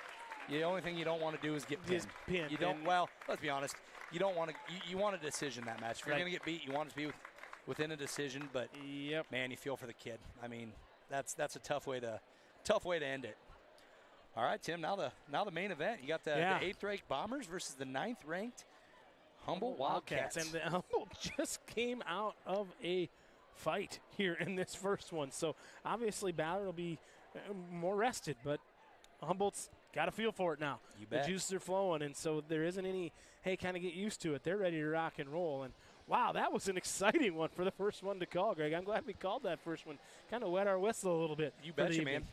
We're going to be ready to go here in a few minutes. Yeah, we're going to take a break. We're going to keep it live here. The microphones will be muted. We got about 15 minutes, so if you're at home watching and listening, kind of get up, get a drink, get your popcorn, and it'll be the Ballard Bombers and the Humboldt Wildcats here for a chance to head over to Coralville this weekend. Again, we want to give a shout-out to our sponsor for this one tonight. It's Nice Trucking. Those guys over there, Dan and Carissa and everybody over there, we appreciate them donating tonight, and obviously our year-long sponsor, Flight Bar and Grill. So we appreciate those guys, but we'll take a break, and we'll be back with the action here in about 10, 14 minutes.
All right, folks, you heard that. That's the starting lineups for the Ballard Bombers in the Humboldt Wildcats.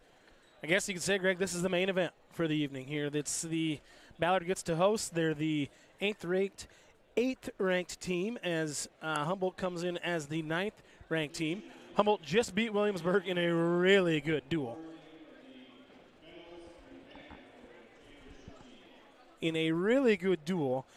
For the right to face your Ballard Bombers here this evening. So, again, I'm Tim Davis. I'm your color analyst with our play-by-play, Dr. Greg Ployer. The good doctor's been gracious enough to give us his time and teach us, all of us up here, specifically me, more about wrestling. And I'll tell you what, Greg, that first one was a fun one. Kind of good to cut our teeth on, at least for me. But this is why we're here tonight. We're here at the hangar for our Ballard Bombers and hopefully try to get over to Coralville for the Bombers, but they've got their work cut out for them against this Humboldt Wildcat squad. You betcha, man. That first one, that was great. It was a lot of fun. I'll tell you what, we're gonna see some fireworks here again. Looks like the Bombers are gonna bump up Grayson Hedrick here to start things off at 120 pounds. So Tony Hornis, been out with some injuries this year, knee injury. Not sure if he's not cleared quite yet or if they're going to bump him up here later on in the match, but we'll see what we do. Ballard has a tendency to move guys around weight classes. So 113-pounder Grayson Hedrick going to bump up to wrestle 120-pounder junior Owen Mayo. 2-point takedown there for Mayo. Hedrick with the escape.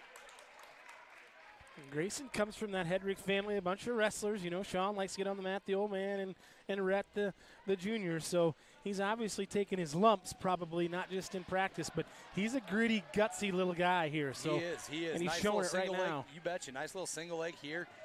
Coming in as a freshman, he wrestles well. He's had his fair share of thumps this season, but really doing a good job for the Bombers in our lower weight classes that, in the past few years, we really haven't had a lot of great wrestlers at the weight class. Not saying that we didn't have good wrestlers, but great, and Grayson, I think you're going to see him develop. 26-10 on the year for the freshman. That's more than respectable. You betcha. Coming to that varsity level and holding his own for sure. Bumping up a weight class here. Puts him a little bit behind the 8 ball, but hey, Coach Christensen knows he can handle it, and that's why he's in the position he's in. You betcha. Last Tuesday night, he did the same thing, or last Thursday, either one. I can't remember which Thursday one. Against Carlisle, yeah. Yep, they bumped him up there, and he came out and got one of our lone wins there, In on another good single leg here, trying to control that single leg. Gets taken down. 2-point takedown there. It was a good shot. Just a little bit better execution there for Owen Mayo. Working the top side now. Grayson, just big thing here is, don't give up the big ones. Right. Where he's got the cradle locked now, and he's got to fight out of it here for the Bombers. Going to get back points. Let's just not get the big one here. He's trying to scramble, Grayson is, but he's in a pretty tough predicament right here. Yes, he is, and he's got this thing locked tight. Lets it up. Going to keep the cradle locked in, reposition himself, try to get him flat on his back here, and boy, this is a tough one for Grayson. Grayson is working, but he works the saved clock. By the bell, man. Yeah, he saved was. By the bell there. That's a Zach Morris special. Exactly. Saved by the bell. Speaking of saved by the bell, Kelly Kapowski, Tiffany Thiessen just turned 50 this last week. So take me back to my youth. Wow. Doesn't that blow your mind? Yeah, it sure does. I tell you what. At the max. But saved by the bell is right there for Grayson Hedrick. And we're going to see what the young man can do. He's down 7-1. You bet. Against Mayo. Mayo has the choice there. He defers. Hedrick decides to go neutral. I think he likes his chances on his feet a little bit better. He had a tough time there. Grayson really has been the aggressor here. He's shooting. He's still shooting. Got cradled up, but, little takedown there for Mayo. Gets in that top position, and again, he's tough here in the top position. The first match we saw the same thing with Mayo. Yep. I mean, he did a great job in the top position. Just kind of a lot to handle. Technique-wise, very, very good. Tall, lengthy kid. I mean, he's got some long levers on him. He's probably got Grayson by a couple inches. This is why we're seeing him get locked up in these cradles. That height advantage is a huge aspect. Good kick out there by Hedrick. 2 near fall points for Maydal. Brings score to 11-1, favor Mayo. And if you're Grayson here again, you said just kind of try to stave it off and live to fight another point here. But he gets that leg out there. He's trying to get it back, but man, Mayo does a great job just coming around the head locking that thing up. Yep. And I think the big thing is the height difference there. Yep. There it is. There's the pin for Mayo. You know, you get cradled up 3 times, Yep. and that's going to happen. It's a little bit demoralizing, and the height difference and the weight difference. And I mean, that's a solid 5-6 inches difference Yep. in height, you know, and that makes a big difference. Yep. And the weight, too. Yep. But, you know, Coach Christensen doing what he has to do there. We're trying to fill, and so now we've got another maybe adjustment here, obviously, because now we're into the. Nope, he's going to roll our 126-pounder, freshman Kyle Reiner out. Okay. Not sure what he went over to the bench there for, but, you know, bumping some guys around, I'm guessing trying to play the game, right? Yep. Look at the stats, see where he may gain the advantage. Reiner comes in at 5-10 on the year, and we saw he's up here against Tice Clarkin. And Clarkin again after that last one, he's 36-5. So Clarkin the heavy favorite here, and we'll see if Reiner can. You bet. The youth here. Good double leg there, takedown. Great double Takes leg. Reiner to his back, man. He's got to fight this off. You don't want to go down 12-0 early, but boy, I tell you, these kind of mid-weights for the Wildcats they're tough, you know. Yeah, they are. And boy, he's got that arm. He's got the position right now. You know, you stay like that for too long, eventually you just can't hold the strength off, right? It's doesn't work like and there, that. There it was, you know. Great try by Kyle Reiner there. He did all he could do, but just kind of outmatched. You know, 5-10. He's just getting that varsity experience. You know, freshman that's been giving us some times out here on the mat, and he did a good job. That's all you can ask him to do. Coming into the 132-pound weight class, we got Kyler Sirks, again, a junior versus junior Jacob Harrison for Ballard. And let me rephrase that. Jacob Harrison not coming out on the mat there. He is going to leave that open, so 6 points awarded to Humboldt. So the Wildcats take an early 18-0 lead here in the first 3. So the Bombers got their work cut out for them. So Coach Christensen bumping Harrison up to 138 pounds. So Harrison going to come out and wrestle Brady Beers.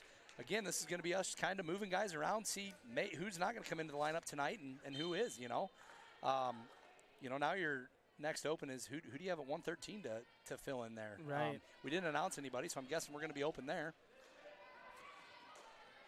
Beers got the arm, working the hip. Nice job by Harrison, coming back around for the 2-point takedown. You know, Harrison's tough on top. Watching him this year, he's done a great job. He's going to look to roll him here. You know, if the Bombers are going to get back in this thing after the first 3 matches, we've got to have some bonus points, right? Yes, we do. Edge of the mat there, bring him back to the center. Beers on bottom, Harrison on top. Harrison covers, breaks him down, tries to roll him to his back right off the shoot of the whistle there. And you're right, Jacob is good on that top position. He's working that right arm, trying to get control, and he's got it. Now he's just got to keep working it here, not let Beers get anything out there. Beers trying to roll into him, looking for the reversal. We got a locked hands call on Harrison. So Harrison saves the reversal there, but gets a locked hands, 1-point tech violation. Beers will be on the bottom still. Caution there on green. So Harrison jumped the gun a little bit early. 2-1 favor of Harrison. Minute into the first period. Tried to do a sit out there, looking to roll.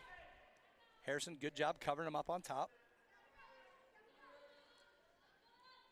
Harrison working the hands, trying to get that position.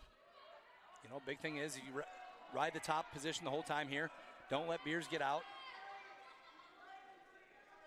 Beers is working to try to escape that. He's got great control over the right wrist. You know, Beers is really working the right wrist, trying to maneuver himself, get himself some leverage. Harrison doing a great job of control, but Harrison brings him back down, but be careful of getting yourself into bad position here. Harrison comes over.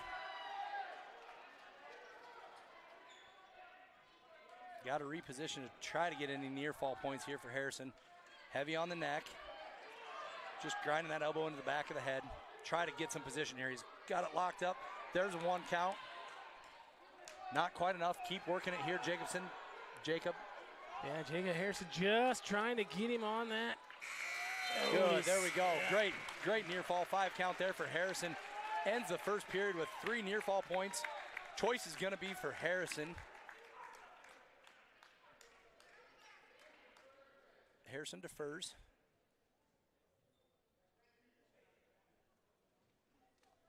Looks like Beers takes neutral. Yeah, takes neutral here. You know, which, again, smart decision by Beers. He hasn't been able to get out from under Harrison. Step through there by Beers. 2-point takedown. Harrison trying to fight through, has the head. Harrison with the 2-point reversal. He's got some back points here. He's got him.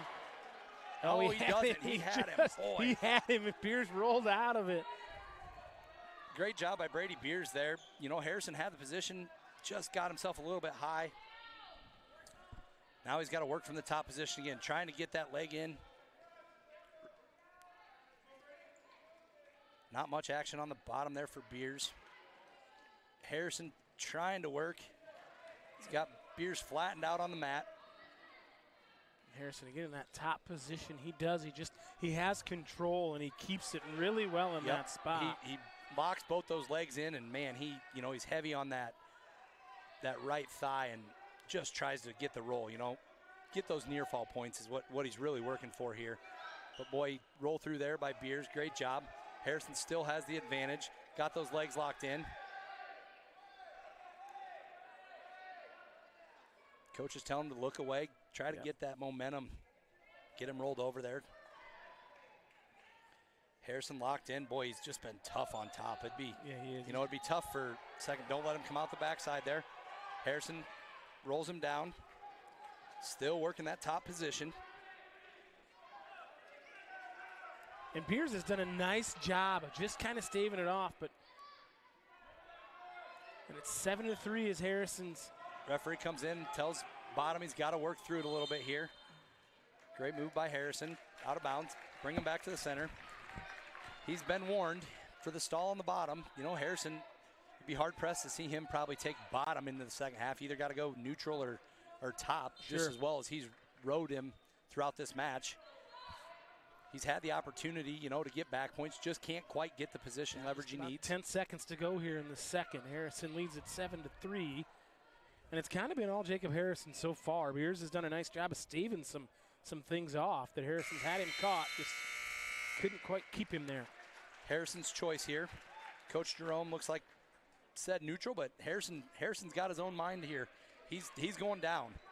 He's going to get out, get some points, and go from there.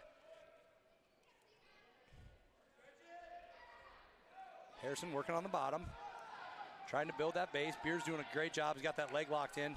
Boy, you just don't want to get rolled here.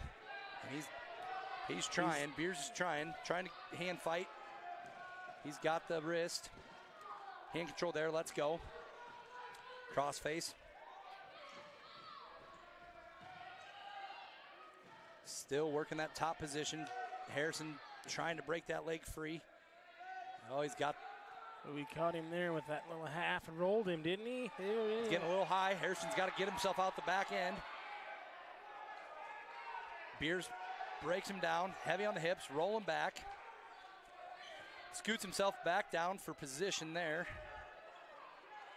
Getting that arm position, trying to get that arm work back behind. Control the hand. Harrison trying to slide out the side. Harrison looking to reverse him. Harrison in position to reverse him. No control yet. He's got to use this right here. There's 2. That should be reversal. Not given. Not given. There it is. How is that not 2 yet? There we go. Awarded 2. Harrison with a great job. Just kept working, 9-3 now. Got to try to get 3 near fall here. Get that major. Has he got the cradle lock? Nope, he doesn't. Was working at it. Don't get yourself in a bad position here, Jacob Harrison. 20 seconds to go, and he did, Greg. He got himself in a tight spot. Now he's got to roll through that. He's trying to roll through it. He rolls through it. He did, and he reverses him. He's got a chance to pin him. Harrison's got him flat on his back. He pins him. Oh, man. Wow. Wow. You heard it here, folks. The excitement in Doctor's voice. Wow. Woo. Oh, boy. What a job by Jacob Harrison. Had himself in a Went terrible from position. one to the other to back and forth. He Man. rolled his way out of a pin into a pin right there, Greg. Holy smokes. Great job by Jacob Harrison there. Yes, You know, had it himself in a was. tough position and just kept fighting. Yes, Looks he like the did. Bombers here at 144 pounds going to go with Jaden Leland, the sophomore, versus the freshman Jackson Kirchhoff. Kirchhoff, I think we said, came in with a 33-10, so 34-10 record after his win. I gotta find Leland here. There he is. He's 12-15 on the year as Jaden, so he's got some matches under his belt You bet. for sure. And we got to build off that momentum, right, You from the betcha. Harrison match. You have to. If you you're have Leland, to. stay in this thing and just give yourself a chance.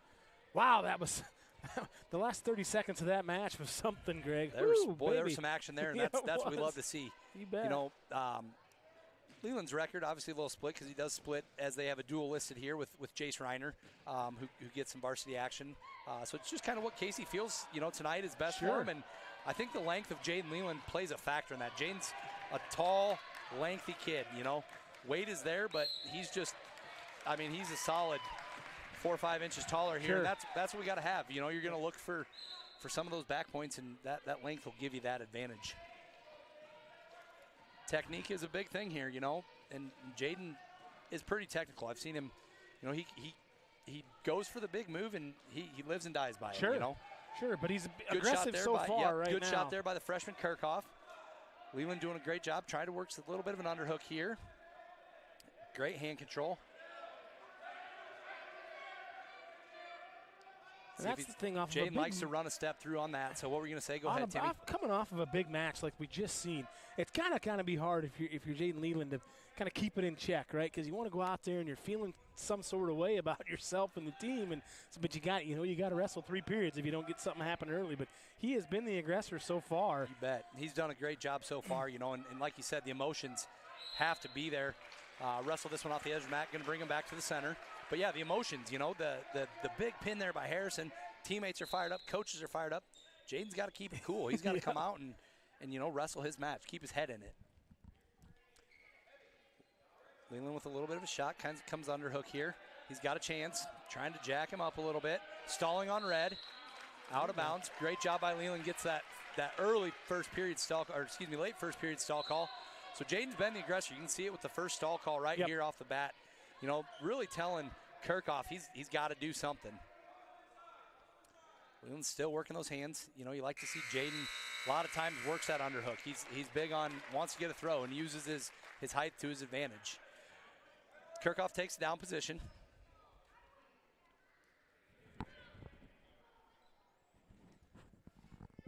Leland with the cover here. Whistle blows. Great breakdown by Jaden Leland. Sweeps the hand out from under him, lays him flat down on the mat. Now Leland's got to try to work to get him turned here. Got to get some back points. Don't give up an easy escape.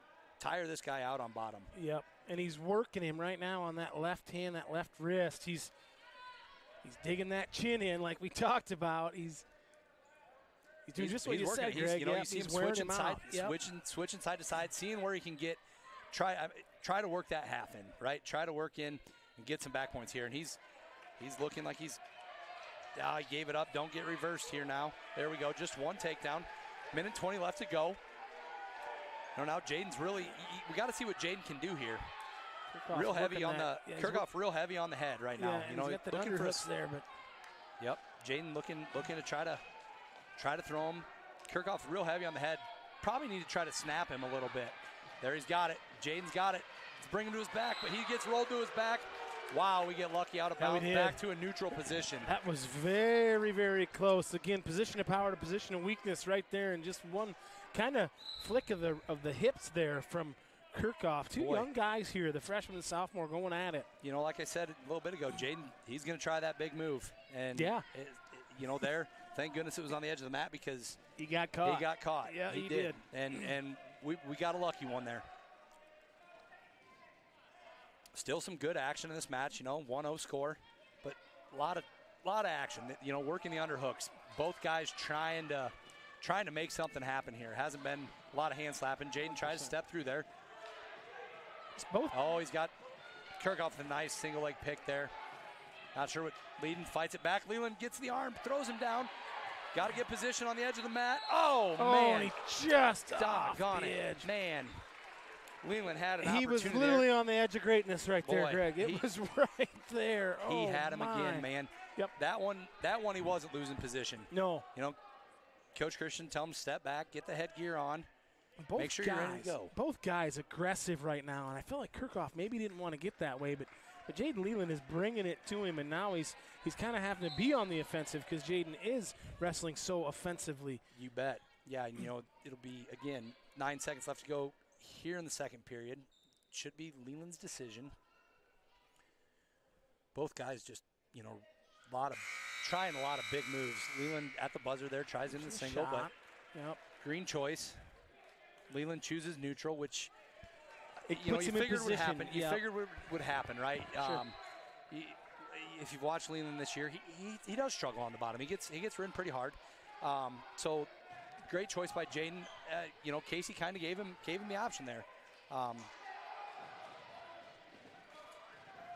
Other assistant coach Cody Fisher again gives him his choice. You know, that's a lot. You'll see that a lot with Ballard. You know, there's times where our coaches will say, "Yeah, we want you to do this." Sometimes the guys override that. Yeah. You know, it's just kind of what they're feeling confident. Leland heavy on the head there, tries to drop down, whip him down, not quite. Gets the underhook, jacks him up a little bit. He's got to get to the edge. Oh, he does it again.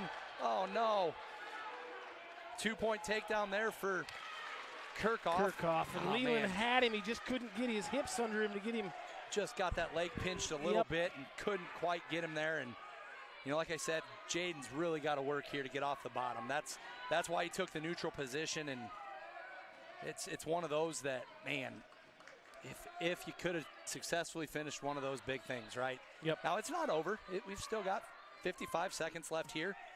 But, man, Jaden's got to work. He's trying to build a base, but Kirchhoff's doing a great job breaking him down. Stalemate called. Back to the center we go.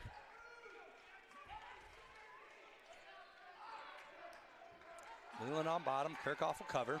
Coach Casey Christensen coaching him hard, telling him you got to move, and now we got to get up.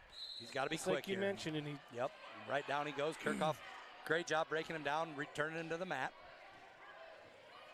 You know, you see this, Jaden gets to his base, does a great job at that. It's just you got to get that last explosion power, right?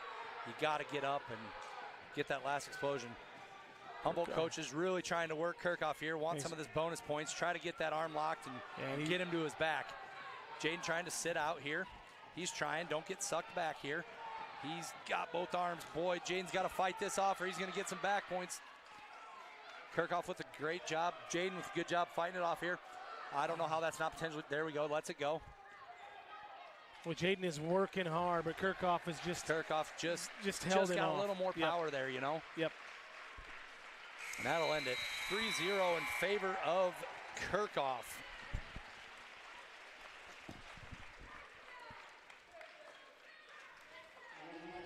Jaden Leland impressive there, though. Came out the aggressor right away and just couldn't quite catch a couple of them. He was right there, but just couldn't quite catch him. You betcha. Next up, we've got Tucker Vitzum. He is a junior versus Zane Feaster, who is a senior. Feaster 20-13. I think he got beat last time, so 20-14. Yeah, Vitzum's 30-7 on the year. Tucker comes in. Tucker comes in pretty highly ranked. You know, a lot of hope for him moving forward, even into the individual stuff. Ballard has, I think, right now 5 ranked wrestlers. So, you know, hoping we can make some noise, even if things don't go well here tonight. You know, right now down 21-6. Right. Lots to come back from. But, you know, you look at the individual side of it, too. Yes, you want to get to a state team title.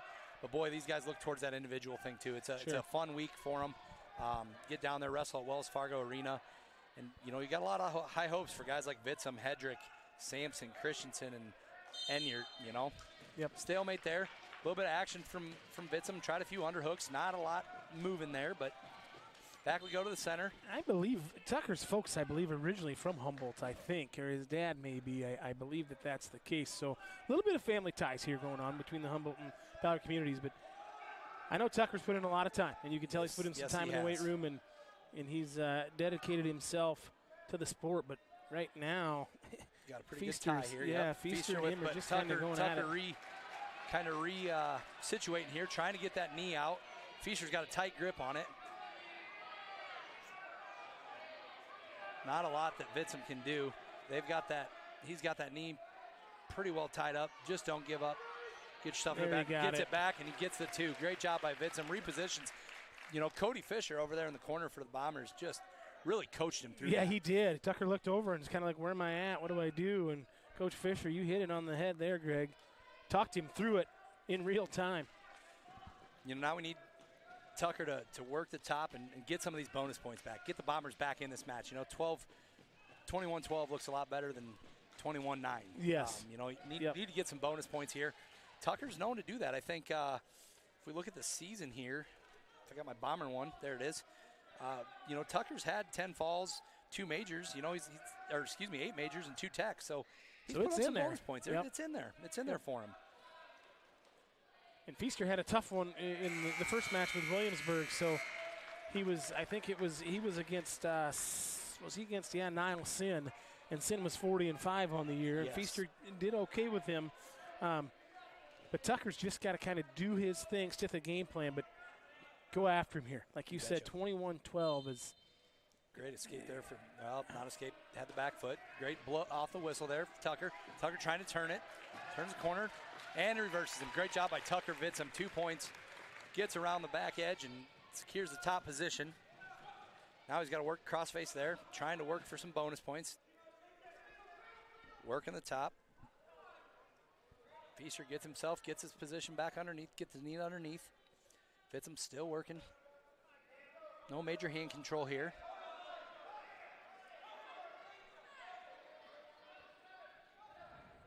Vitzum's got a half here. Just got to control that. Coach Christensen and Coach Fisher, red stall call.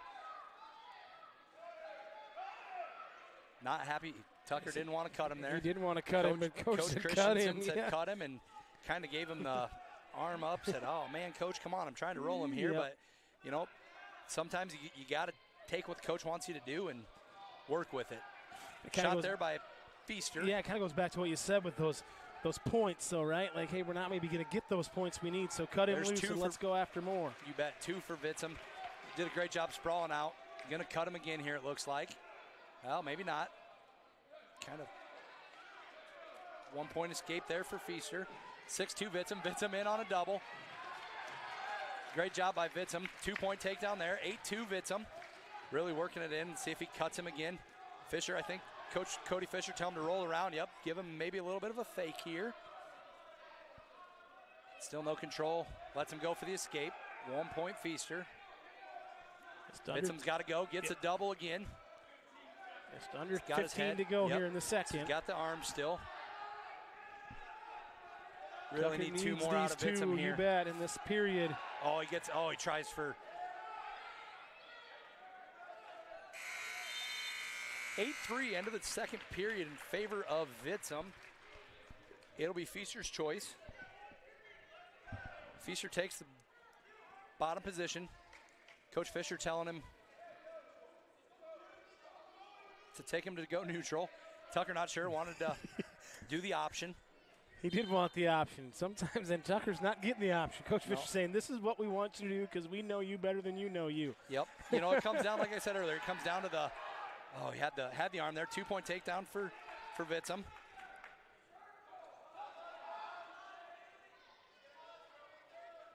One point escape. Coach Christensen down there coaching, saying, hey, you need to be quicker on letting him go. Take him down, let him up, take him up. And he's Coach Christensen in the corner really wanting him to let him go. Not sure why there hasn't been a stall call here. Taking his time to get up. He's looking for it. And this is the old 2 for 1, right, Greg? Yep. We're trading 2 for 1 here. And the time that Tucker's not letting him out, it's just wasting time. But Vitzum shot there. Not real good control here.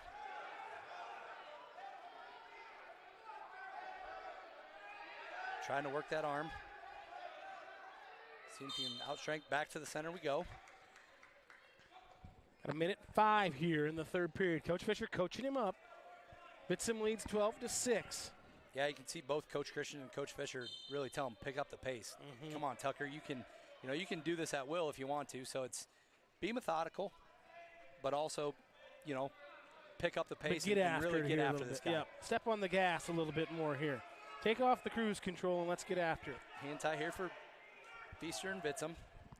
Really need at least a takedown here from Vitzum. Get us into that major area. You get that major, and then you try to, you know, work the back points if possible. He's going to have to hustle. Double leg there, stall 30. call there on. It is. There he is, and he's There got he's it. got him. He crossed He's over. got him He there. had a stall. He gets him on his back. He should have him stuck here.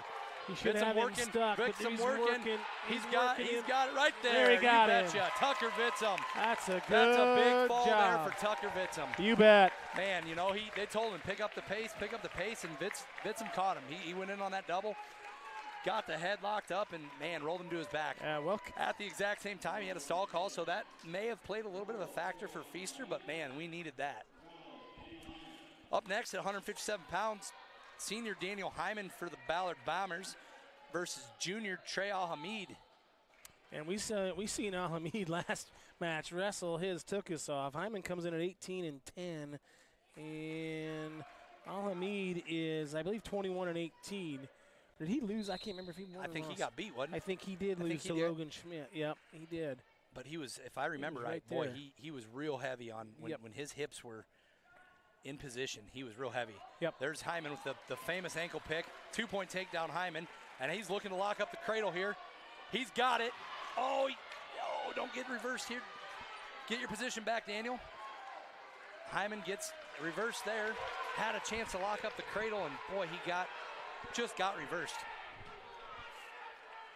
Got a little bit ahead of himself. Got that arm way back there now. Al-Hamid looking to turn him here. He's got a position on him. Hyman gets back to a little bit of a base. Getting his feet back. He's got to get out here. Hip in. Al-Hamid's got the leg.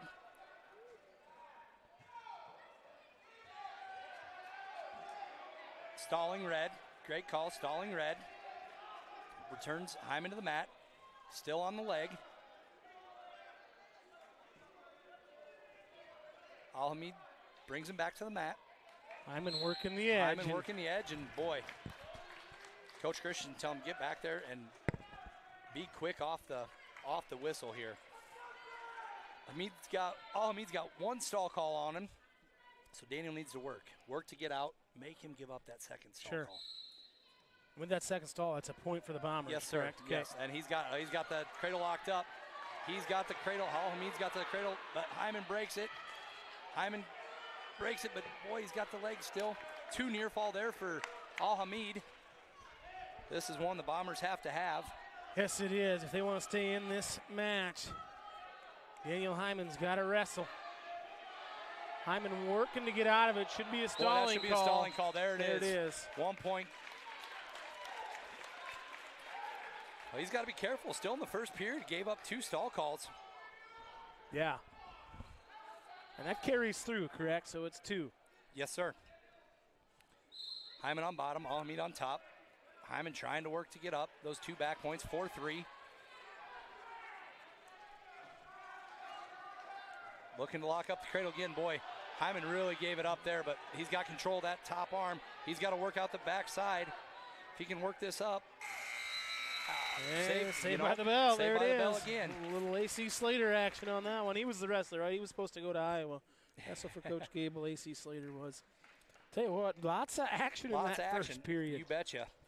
Al-Hamid has the choice. He defers. Hyman takes neutral, which is probably a great decision on Hyman's part. Down 4-3. Didn't get out there on the bottom. Nice ankle pick there. Rolling through. Got to get the position here. Get that head pop through. Get on over. Get on over.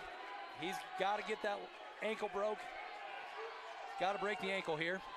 Get himself free and get the 2. But I'll tell you what, Al-Hamid doesn't want to get himself in a bad position. No, he doesn't. Because, boy, he's – no. It's compromised. Oh, boy. That's a tough call. Hyman working there, and honestly, he had a chance to keep working for some back points if Al-Hamid didn't give it up. Quick off the ankle pick there by Hyman. He's got him locked into there, right to his back. He's going to try. He's got it. Oh, and he missed the arm. But hey, that's 2 back points, I'm pretty sure. We should have 2. Yeah, Hyman leads 5-4 with 1:20 to go here in the second period. 7-4 now, just awarded 2 back points. There you are. Hyman working the top position. You know, Daniel Hyman's real tough on top. Does a great job. He's trying to lock this cradle up. He's trying to work it in, get those hips closer to the head. There he is. He's got him. He's got it. He's got it. He's got him. And is he going to get him stuck here? He's got it. Oh, and he comes out the backside. Boy, don't get reversed. 3 near fall points. Hyman still controls the leg, so no points awarded for an escape. Boy, the Palmer faithful were looking for the stick there. I'll tell you what, I don't know how he didn't get it. We're going to get a stall call here if he doesn't grind him out of bounds or don't give up the reversal. That's the biggest thing. Don't give up the reversal. Reversal point there. Or excuse me, escape point there. Daniel Hyman is wrestling his butt off, and Al-Hamid is stumbling. Turns his back, stumbles, and Hyman just stalking him. After him. I don't know what happened with Al-Hamid there, but Hyman went right after him like blood in the water there for Hyman. Hyman was aggressive there. Wow. Yes, he was. Neutral position. Hyman trying to get that underhook. Al-Hamid backing up, stalling again. Now we got another stalling call. Another point there. And we're going to get another one, I feel like, Greg. I think Al-Hamid is gassed right now, and Hyman is a little bit ticked off. He didn't get the stick call or the pin call. Yep. Another ankle pick there. Hyman, no eyes. Takes him down. 2-point takedown for Hyman. He's going to work the top one now. Blindfolded on that one. Cross face. He still might be blindfolded, Tim, but just knowing where he's at on the mat right now. Al-Hamid is up against it right now. 13-5 to end the second period. Daniel Hyman just the aggressor in that second period. Yes, he is. Boy, after getting cradled up there early in the first, he's just brought the gas. He's been a different cowboy out there. Yeah, surprise here. Al-Hamid takes down position. I personally thought he'd end up in the neutral or top position, try to turn him, but again, he's going for the single point, right? Want to get your escape point, but man, Hyman is just rode hard on the top. Al-Hamid's kind of shaking some cobwebs loose here, Greg. I don't know if that was with the stumble or what, but he's a little bit woozy, and Hyman don't get too high, Daniel. Going right after him and again. You know, eat my words. He goes. Daniel gets Al-Hamid with the escape. Still got the arm. 2-point takedown for Al-Hamid. Makes it 13-10. Daniel's got to get position back here. He's still got a hold of that arm, but got to be careful. Stalemate.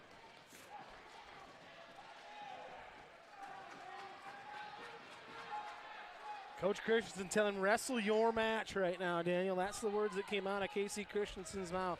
Wrestle your match. I was wrong. 13-8 in favor of caution there on Hyman. This is a battle. Yep. This is a battle. No caution right there. now, My fault. This is a battle, Tim. Caution there on green. First caution on Hyman. Last one, the official stepped in and said, "Hey, the guys, that was on me. I didn't get you going." Al-Hamid covers, breaks Hyman down. Hyman's got to get that hand control back. Don't give up. Can't give up near fall points here. Don't want to get yourself in a bad position. Al-Hamid does a real good job on the hand or on the head. Gets the leg, takes Hyman back to the mat. Hyman trying to work out the backside here. He's got some position. He's got some position. Hyman with 2-point reversal. Nice roll through there from Al-Hamid, though, to get out of that. Hyman's working the cradle does he have it again? He's working there. He is working the cradle hardcore. He's got it. He's got it. Here we go. Rock him to sleep. Here we go. That's got to be. Oh, he rolled out of it again. Oh, man. That's twice tonight. Yes, 2 back points. Hyman still has leg control. 17-8 in favor of Hyman. Don't want to give up the reversal. You can give up a stall call here. Now Hyman has 0 stall calls. You might as well give it up and have him go back to the center of the mat. Yeah, that'd be the right play here for Hyman to give it up and get back into a point of position. But he's worked himself out of it. Worked himself out of it. Doing a great job. Takes back control on top. Boy, the Humboldt crowd really wanted to stall on Hyman there, which, I don't blame them. Well, they've had 4 of them called on Al-Hamid, which they've all been warranted. I mean, they've been merited calls. So yes. And that's 3 points that he's given up because of the stall. But we'd like Daniel to get 2 more here if he can. He's got it here. Oh, boy, rolls it again. Boy, he's doing a good job of getting out of that cradle. Back to the center we go. Wrestling the edge of the mat. Both of these guys look just completely gassed right now. I'll tell you.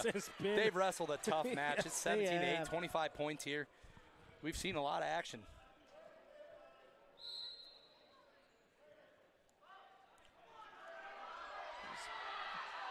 clock hasn't started yet. The clock hasn't started yet. We're late on the clock there for some reason. Didn't get it started. And it'll go to Daniel Hyman, major decision. It's a big one for the Bombers. Makes the score 21-16. Nice thing about that, you know, a little bit of a mix-up there, but you've got two people on our Ballard clock here. Then you've got somebody running the track screen, and that's the one that matters. So they were on it. The guy running the track. We had it. Yep, the one running the track did a great job. Looks like they are going to bump Jackson Schaefer down. Jackson Schaefer is going to go into the 165 spot here to wrestle Brody Hendricks. You know, the freshman that's, I mean, man, he's we watched him stick the guy. I think he had the pin in about a minute, a little over a minute in that first match against Williamsburg. He's 38-2 on the year, and this is as good looking, but they're. Oh, so they do the same thing. They take Hendricks. They're going to bump up Brody Hendricks to wrestle Rhett Hedrick. So yeah, Brody Hendricks will wrestle. A little gamesmanship going on right now. I don't know who this kid is. You know, I don't either. I wonder if they bump down Halverson here. I think this might be Halverson. Don't quote me on that. We'll just go with Humboldt in this match. Yeah, and I don't know who. I didn't Schaefer in on the early single leg. He's got the ankle. Jackson Schaefer's 8. Well, you know, he's got to be somebody that came out for the warm-up announcement. So he had to be announced. So I'm guessing they bumped Halverson down. Similar to what Ballard did. Hedrick and Schaefer here both weigh in at 165, but we bump one to 75. So 2-point takedown there for Schaefer. Escape for Humboldt. 2-1 favor of Schaefer. You know, one thing about Jackson Schaefer, I'll tell you, 165-pounder, watching him the other night at Carlisle, he likes to go. I mean, sometimes it may not be the most technical, but man, he brings the fire the entire match. Coach Casey telling him to move forward. Don't be moving backwards. You take control here. Don't let Humboldt have control. Great single leg there. Ankle pick by Schaefer. Schaefer working. He's got them both. Steps over. Get control of the hand. He's got the shoulder. He's got the 2 takedown. We need to roll here, Schaefer. Jackson's trying to get him rolled. He's trying. He's got the arm. Trying to roll him. There he gets him past. Now he's just got to settle in. Schaefer's got to settle in. He's got 4 swipes.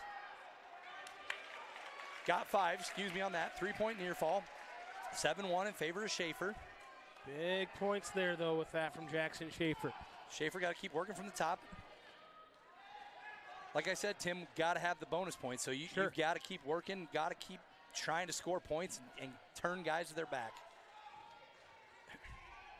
He's got the half in.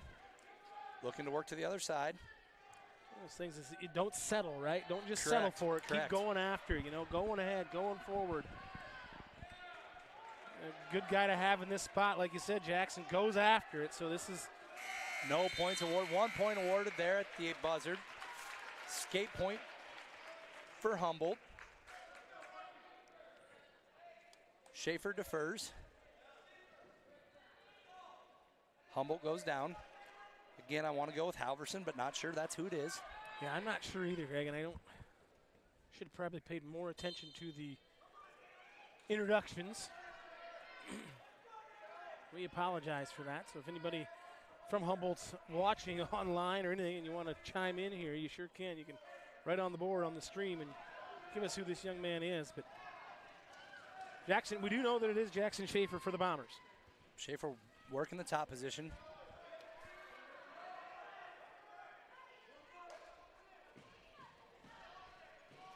Not a lot of action here on bottom. Schaefer trying to work the half, coming around to the right side.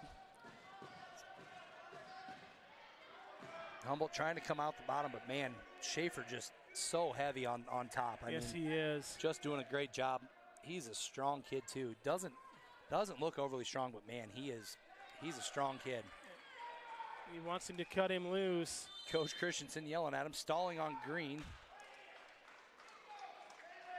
Coach Christensen says, take him to neutral and get going. This is wrestling now. Wrestling here. Schaefer with the shot. Great reshot there by Humboldt. Schaefer gets back in control. Got to get that leg back. He gets that leg Ward to the back. stall And point there. Had Schaefer had a stalling on him already this match? I don't believe so. Must have, because 7-3 now. Schaefer real heavy on the hips here, trying to circle. No position change there. Schaefer's got the ankle. Got to work this back.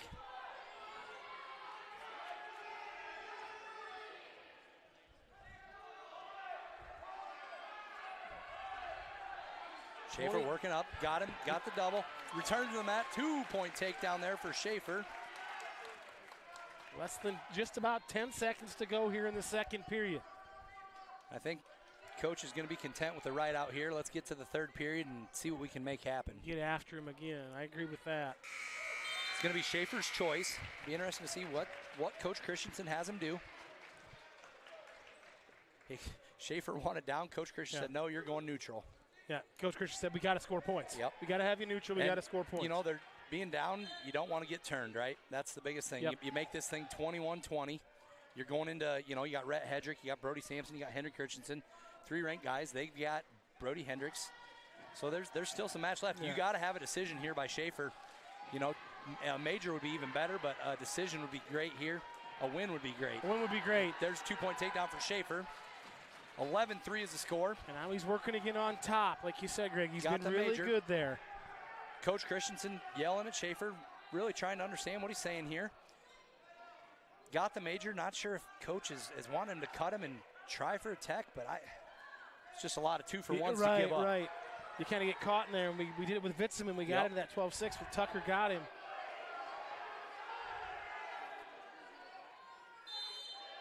Stalling on Green. Coach Christensen upset with Schaefer. Wanted him to cut him loose. Has him back to neutral here.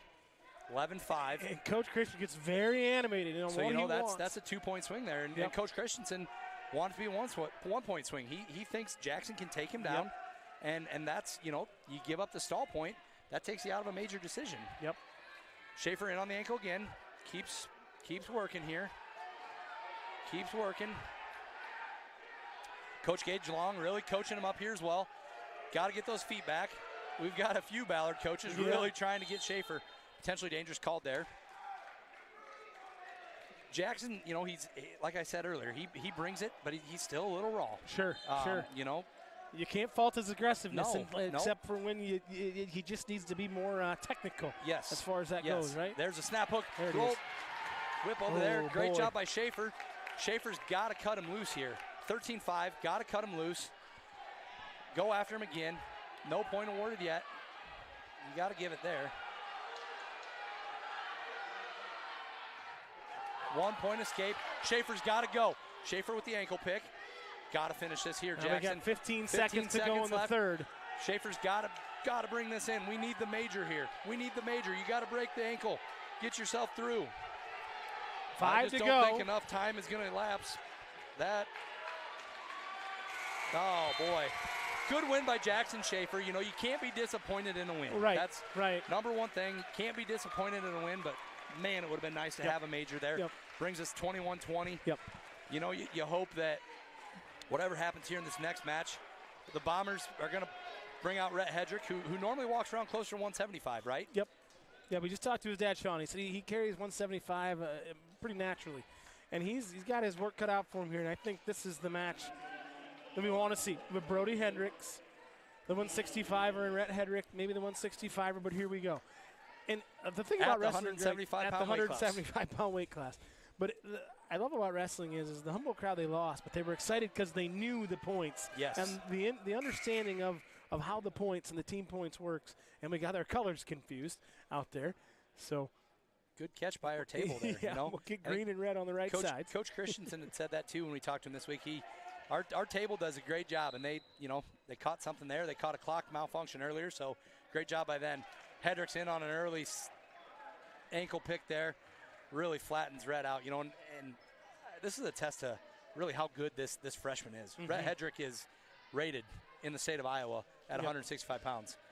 Brody Hendricks is rated number 2 in the state of Iowa at 165 pounds. So, you know, Rhett's got his work cut out for him. Yes, he does. But we've said it a few times tonight.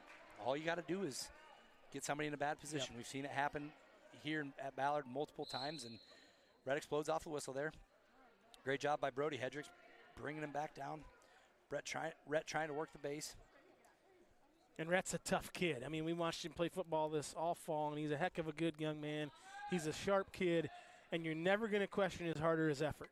That's the one thing about Rhett Hedrick. Watch him on the football field, and I can't believe it's any different out here on the wrestling mat. Never. You know, and you say that up and down this lineup. These kids, the heart is never an issue, right? It's they're always, their heart's always in it.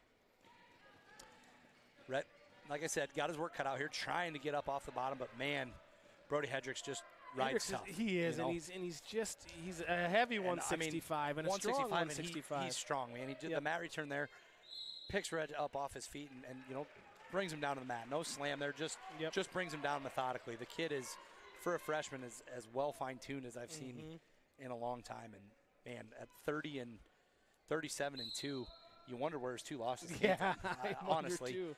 You know, but again, you could see one here tonight. It's only partway through the first, and it's 2-0 in favor of Hedricks. Rhett Hedrick fighting off back points here, gets the 1 swipe, gets the 2. Just stay off your back here, Rhett. Looks like we get a 3 to 4 swipe there. 2-point near fall awarded. 4-0 in favor of Brody Hendricks. Yeah, Hendricks has just been controlling this match so far, and Rhett just hasn't been able to get up off that mat. When he has, Hendricks put him right back down on it. Rhett's got to be careful here. Short time. Gets 4, gets another 2 near fall. But man, just the hand control and the ability to roll him here. You know, he's not saying that Rhett's not trying, but man, this kid just technically makes it look good. Tried the big one there and couldn't quite get Rhett to come over top.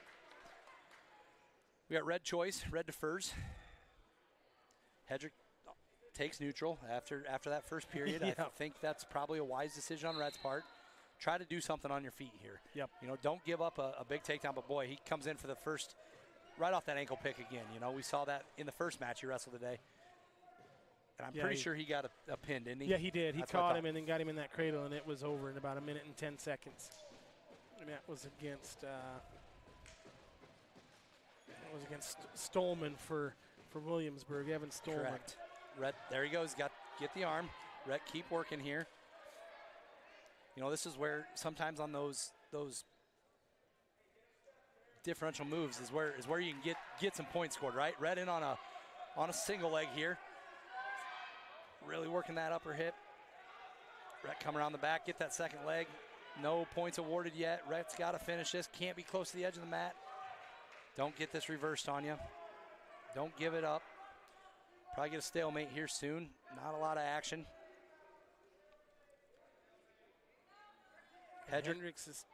Brody Hendricks trying to get that head in there and get him rolled over.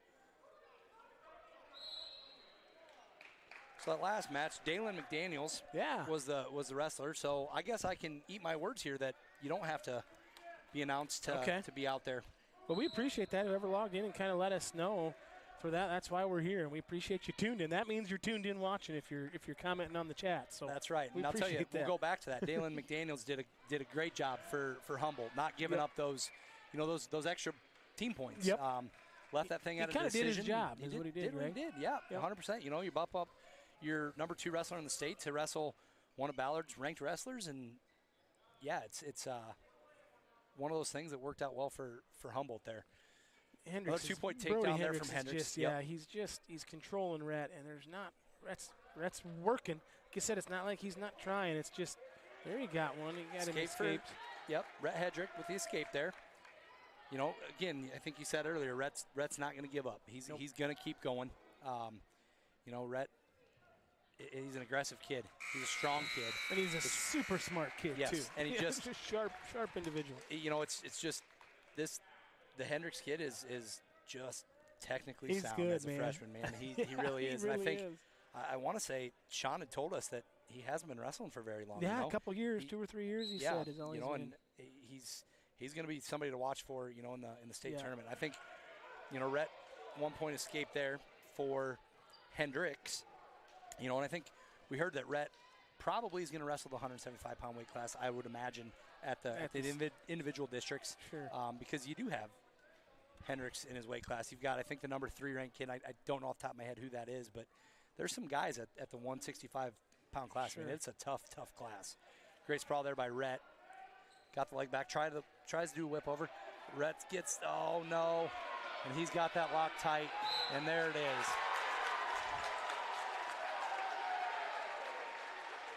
Nope, they're going to wave it off. He was out of bounds. Yeah, he was out of bounds. He was out of bounds. Yep. You got to wave this off. He had kicked the cheerleader. His foot was on the gym floor. That's his call on the edge. 2 near fall. That's a great call. Yeah. That's huge for the Bombers. I'll tell you. Is. That is huge for the Bombers. They're going to need a second here to get the points realigned. Yeah, get the points realigned. Yep. We're working. Coach is not happy, which, you know, it's just a judgment call. But I think the Bomber side, the Bomber coaches knew he was out. Obviously, they give the pin call to Hendricks. And now we're going to go back and look and see what we have. You know, as a guy that's ran the track computer right now, this is your worst nightmare. Because have you deleted it already? Have you moved on to the next match? No, you haven't moved on. If he did that quick, very impressive. But right. I'm guessing, you know, you hit the stop button because it stops, so they want the time of the pin. And then you got to go back in and. Sure. I think they got it right. 1:23 on the clock is what. Well, we got 1:23, so if they want our help up here as far as time on the clock, that's why executive producer Dan Inkster gets paid the big bucks. While we got a moment here, we want to thank again Nice Trucking. Nice Trucking is our sponsor for tonight's action. We appreciate those guys. We need to have a sponsor. Here we get into sub-state stuff for the state of Iowa. We need to have a sponsorship, and Nice Trucking stepped up, allowed us to do it. Also, Flight Bar and Grill, been our sponsor all year. Allows you guys to tune in at home, watch this free of charge. I got to give a shout-out to my partner here, Greg Poyer, and I'll do it at the end of the night. But Greg's gracious enough. He did his homework. He gave us all kinds of printouts, and he knows what he's talking about. And I've learned so much sitting here next to him tonight, and we're hoping the Bombers can kind of get something going here. But so far, it's been a heck of a night, and we got some controversy right now. Yep, dealing with clock trying issue. To figure it I'll out. reiterate that, Tim. You know, you said, hey, I'm going to need my handheld through this. Yep. You've done a heck of a job yourself, man. It's enjoyable to listen to you and whoever you have with you, night in and night out. I'm for learning all of a Ballard's lot, and it's exciting, man. It's exciting, it's man. hard not to get excited. Hedrick with the escape there. Hendricks right back with the reversal. Rhett's got to get his hips back here. Don't want to give up those back points again, man. We got a lucky one here. Sure. You know, the goal is don't give up as many team points. Yep. Hendricks releases in there. Escape He's for cutting Hedrick, him loose. 13-3. So now, you know, Hendricks is going for, all right, am I going to tech fall him here? Yep. That's kind of the philosophy I'm guessing Hendricks is going for. And if I get lucky to get the position I did last time against another ranked opponent, get him to his back, then that's just an added bonus, right? Yep. You know, you had 6 points here. It makes it a little bit further stretch going in your final ones. You had 5, it still does, you know. That's where that major decision for us kept us in reach in the, you know, Brody Sampson, Henry Christensen, Jackson Walker matches. And then again, you got you know, our 106-pounder in Easton Enyart, who is a ranked wrestler, you know, so we've got some ranked guys coming up here. So the Bombers aren't out of this at all. No, they've got plenty of guys to go. It's just where are we at from a stalling call there on green, but where are we at from a physicality level? Are we hurt anywhere, you know? Yeah. Wrestling coaches don't give that advice out, you know? They don't give that out. It's a little bit of gamesmanship, you right? bet. And we've seen it here tonight with this match between both coaches. It's like, hey, you know, we're not Ballard's home team has to make, you know, the first move check in, which they brought in. Boy, the old Humboldt crowd there wanted the pin call, but didn't get it. Yes, they did. You know, Rhett, there was no real control there. End of the match, 13-3. Great job by Rhett fighting that off. I mean, you know, he did a great job. Yeah, a loss stinks, but man, you kept it to a major decision. You get tech fouled. You didn't get and those pinned. points matter. We saw it in the Jackson Schaefer match. We saw it in the last meet. Yeah, you know, absolutely. Those points matter. They really do. You know, the Humboldt coaches still not happy with probably that call over here on the edge of the mat.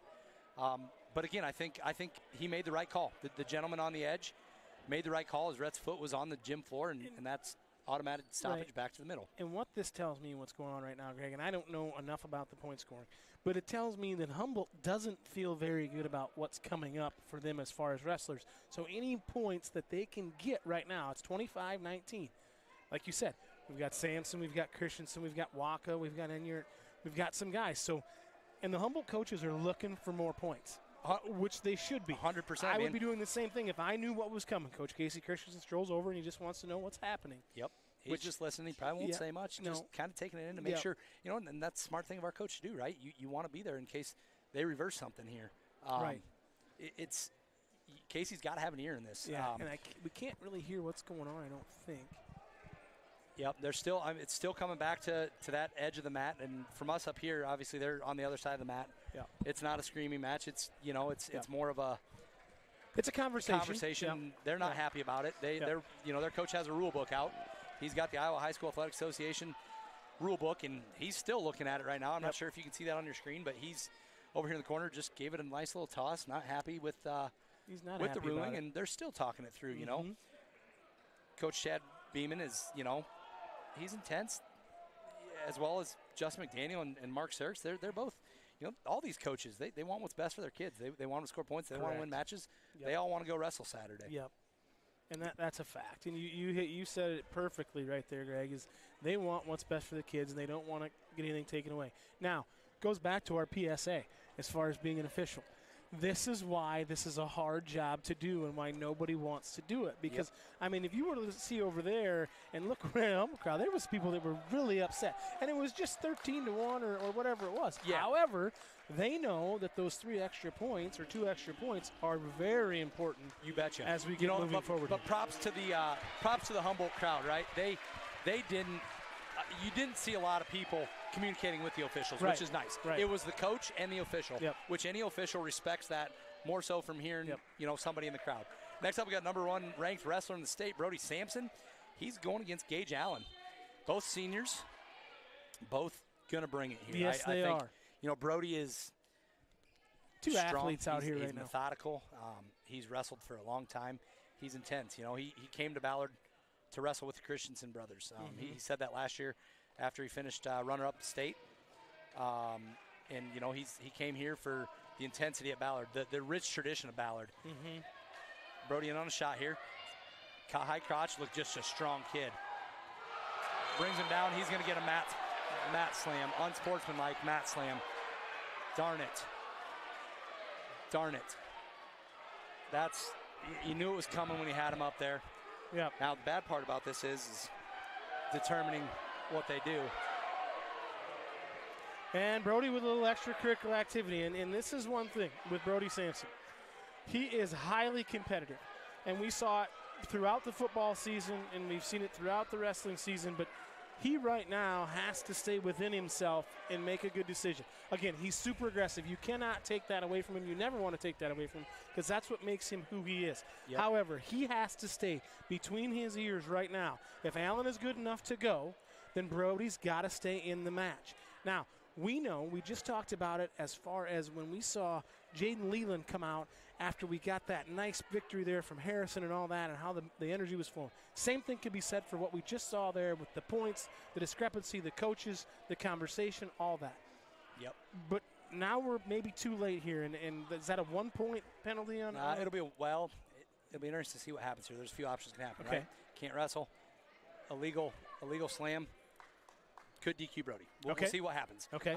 They haven't done anything yet. I know the Humboldt crowd is really fired up over there. We have a few of our administrators over there trying to keep this thing calm. Yeah. Gage Allen hasn't moved yet after that slam. Haven't seen him roll over. Haven't seen him roll over. He did. There was movement. I saw him move, but I believe he's fine. But I mean, it was, and you talked about it with Hendricks, with Brody Hendricks when he had Rhett Hedrick up there, and he kind of put him down. Yep. He didn't throw him down, toss him down, right? Yeah. So. Yep. And now the coach is over talking Brody, and that's what we don't want to have happen. We don't need that because we don't need Brody to say anything. We don't need. So we're taking the green off.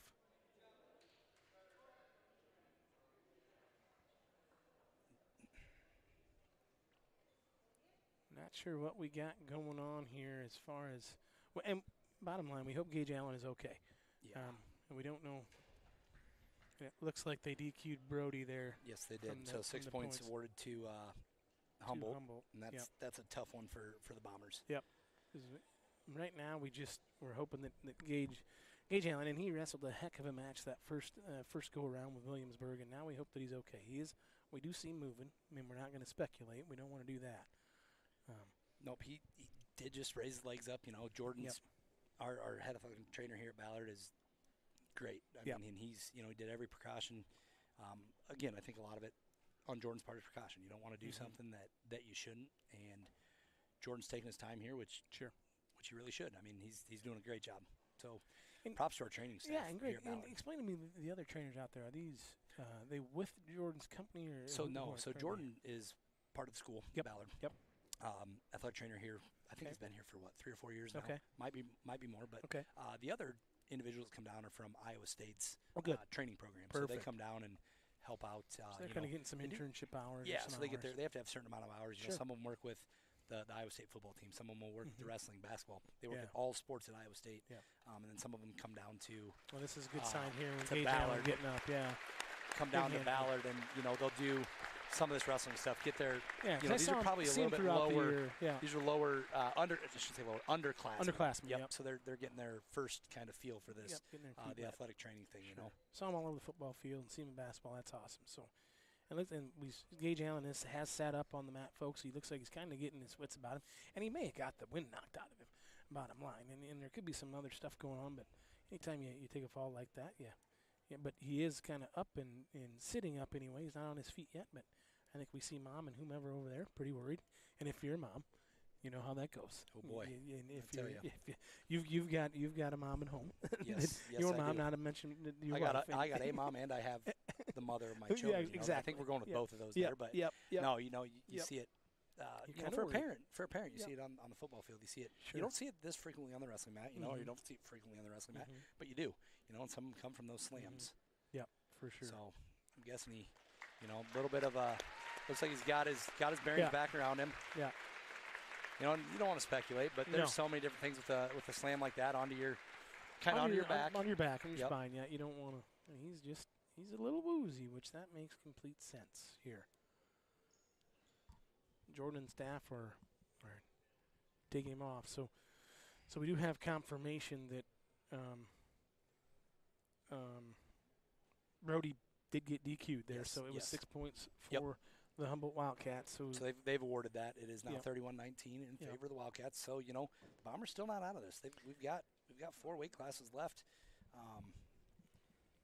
You got to have some pins here. You got to have that one hurts. That one hurts because we were obviously favored in looking at maybe 6 the other way, right? So really that's a 12-point swing. That's 12 for point us there. if you look at it and you just. But we've said it again. And Brody Sampson is a heck of a wrestler.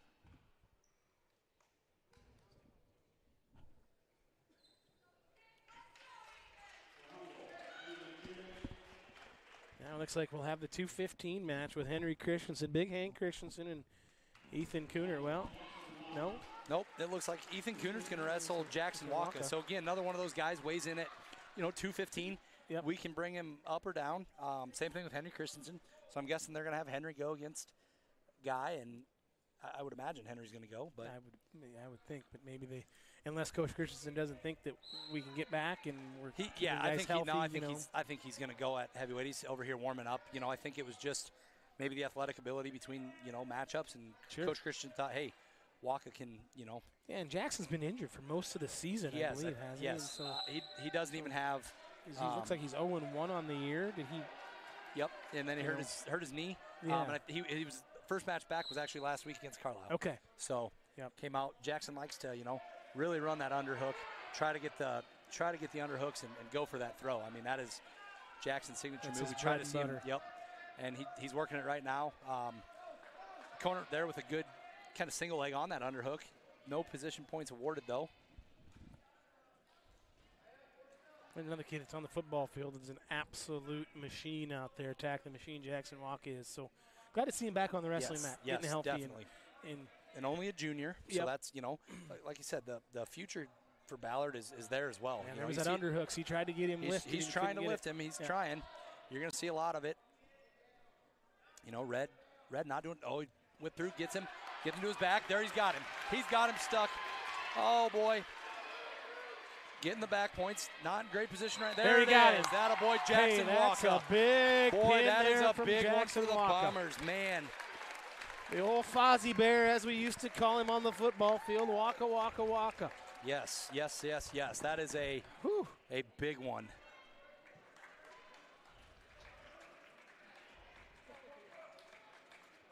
Easton. So we've got some good ones left here, Tim. Jack Guy up for Humboldt. Looks like he's just 8-8 on the year, so I think we talked about this earlier, maybe coming back from injury. Yeah. You got Henry Christensen coming out for the Bombers. Henry is 32-5, scored 173 team points for the Bombers, so puts up big points for a heavy. Yeah, Henry Christensen there with a little bit of I know Brock Bierman's at home listening to the Bear, and he did a little gold dust action there, WWE, kind of before the match started. That was You betcha. interesting there. I just You saw bet. that. But Hank Christensen here, see if we can't get 6 more.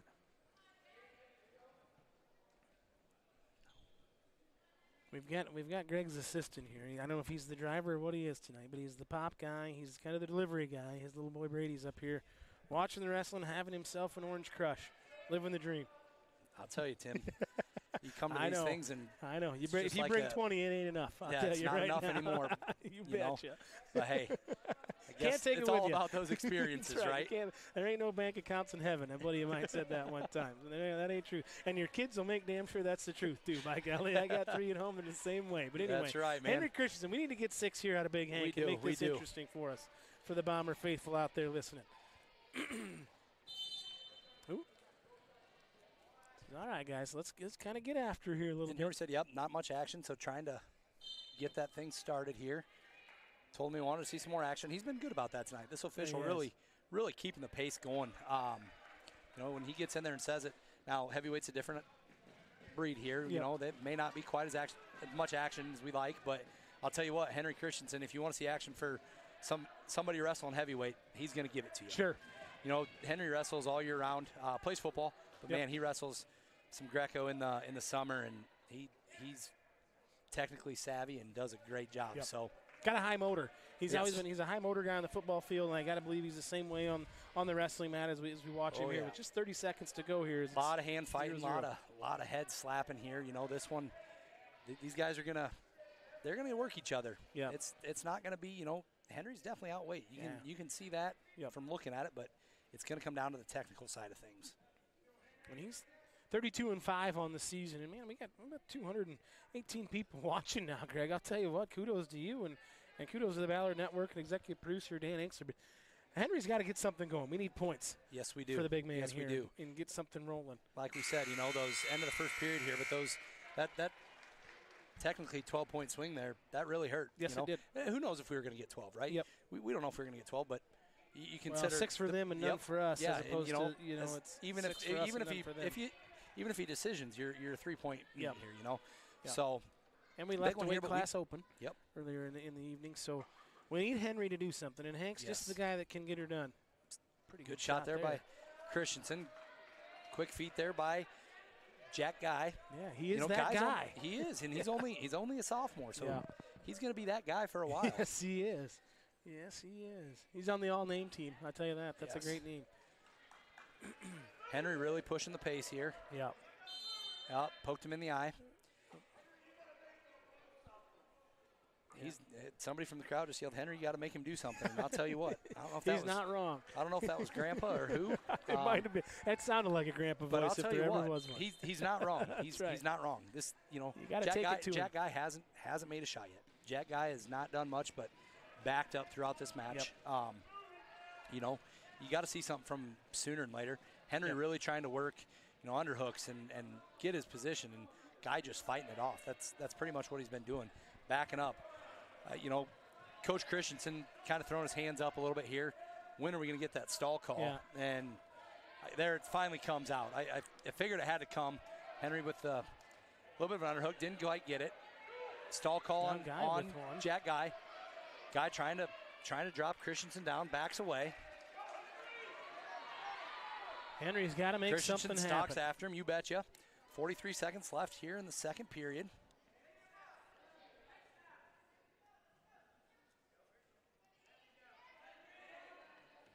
Really got to get a decision. Henry with the ankle pick, doesn't get it.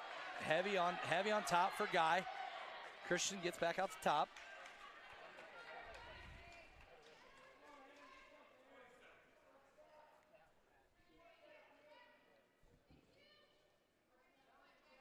Just under 15 to go here in the second period, and still tied at 0-0, so we need something to get moving. Not much action here. Christensen with the move, coming back.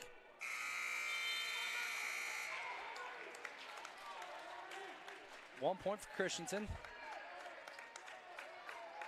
I missed that there. Did he stall or was I don't know if there was a stall call. There must have been. I missed it too. Henry looks over at the bench and he says, I'm going neutral, guys. I'm up one and I'm going to make him come at me. Yeah. And we haven't seen that much yet. No, and we could really use something special here from Henry. But Yes, we could. But guys really does a solid job on the defensive. Yeah. Doesn't put himself in a bad spot, or hasn't yet anyway. Henry trying to work the underhook.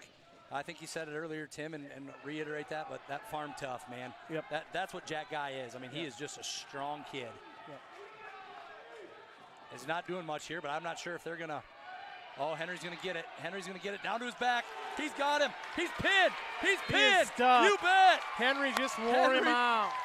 Boy, I'm not sure when he fell on him. Yeah, if he got that, that is a big win for the Bombers, baby. I think it knocked the wind out of Jack Guy again. He didn't move. No, he didn't. He laid there flat on his back, and from our standpoint, man, you could see that he was down.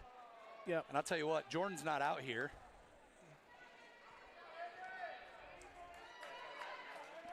Yeah, Jordan's standing over there. I think he's okay. There he is, yep. He's just, there's Jordan. Henry's saying, hey, man, we're here to wrestle, and hopefully you're okay. I'll tell you, that's one thing about Henry Christensen. Nice young man. He brings the intensity. But he's an all-around nice kid, too. He kind of put the kind of bull rush on him there. He needed it. He locked it up, and slammed Jack back. Guy looked like he had him on the underhooks, Yep, and Henry was there, but just leveraged him, and Henry put him on his back. And I'll tell you what, Tim, this will be a good one I'll tell you what, this is the one from Easton Enyart for Ballard, ranked wrestler. Sam Knight, a sophomore versus a freshman. We saw Sam Knight with a huge pin, and I think to end that you're going to see some fireworks here, man. Yeah. This is a big match at 31-31. You know, because I'm not sure what the Bombers are going to do at 114 pounds. Looks like they brought Heston Reiner out. He would be their other 114-pounder. Good move by Enyart. Enyart. Enyart really kind of setting the tone here. Yeah. Really, anytime that Sam Knight drops to his knee is really just putting the pressure on him. There he goes tries to shoot. Sam Knight responds. This one's going to be fast-paced, man. Yes, it is. It's just going after each other. This is like one of them flyweight boxing matches, right? Just bam, bam, bam, bam, bam. Hit you before you even know it, before you blink your eyes. You know, I always say in the NCAA world, it's your quickness is coming from the 125-pound guys, 133, and you know you see a lot of that here at 106. It's just quick. It's fast-paced. Yep. Enyart with the move. Quick shot there by Knight. Enyart fights it off. Enyart with the singles. Just misses on that one. Still stalking. You know, you haven't seen Knight. Not a lot of initiation on the first shot from Knight. That's the big thing we're seeing here. Ethan in on the shot. And there he's got two there. Two for Enyart. Easton Enyart, man, that was a great move. He's tough on top, man. He's working him over right now. He's got control of that right hand. He's trying to get him. We gotta have a pin here. I'll tell you what. Yeah, we gotta have a pin here. A long ways to the Bombers' chances. He's working it. He's got it up. Here he goes. 14 to go. Oh my goodness! Oh no! And they blow potentially dangerous. Oh no! Oh, didn't have a hold of it. 13 seconds to go here, but Enyart has been the enforcer so far in this 106-pound match. Sam Knight trying to work out. Enyart, you really want him to burn these last two. Stall call on Green, which is great. shouldn't say that. We don't need We it. don't need it. No, we Sarcasm don't need it. didn't come across real well. Didn't, which is As great. you can tell, I wasn't real I thought, happy wait a by minute, that call. That's not great because we But, don't need that. Not real happy with Yeah. that stall call there. Yeah, that was obvious. Pretty quick. It was real quick, I Real thought. quick. But Enyart choice, it was deferral for Humboldt, and Enyart took neutral here. Look for Enyart to shoot here again, and he had him on that potentially dangerous though. But Yep. Yeah. It was Enyart's close. just pushing the pace. A lot of backing up here from Knight. Knight really hasn't done a ton. Enyart's still going. You know, you got to ask sometime, when is Red going to be the aggressor? right. You know, I think Coach Christensen probably will start getting on that here. High crotch here from Enyart. Into a double leg. Doesn't have real good control. Is he going to power through this? Yes, he is. He did. There's 2 for Easton Enyart. And Easton is wrestling his butt off right now, and he is taking it to Sam Knight, which we Yes, saw sir. Sam Knight with that pin to win the first duel against Williamsburg as they were down 3. We have to have some points here, because remember, we left, we bumped our 113 pounder up. So we've got to have some points here. Really, really need those bad. He's working it here. Here he goes. He's got it. Here we go. Back points are awarded. He should be Get stuck repossession. there. Get repossession. He's stuck. He's got to be stuck here close. He's got 40 seconds to get this. We need this big time. This The is Bombers a need this. huge play here from You Enyart, and betcha! he got it. You bet. Easton This is got big. it. Oh, That boy. is huge for the Bombers. That is a Wow. big pin there from the freshman, as we've got, as they say in NASCAR, 1 to go. Yes, sir. I'll tell you what, that is a big pin for Easton Enyart. Boy, the Bombers needed that.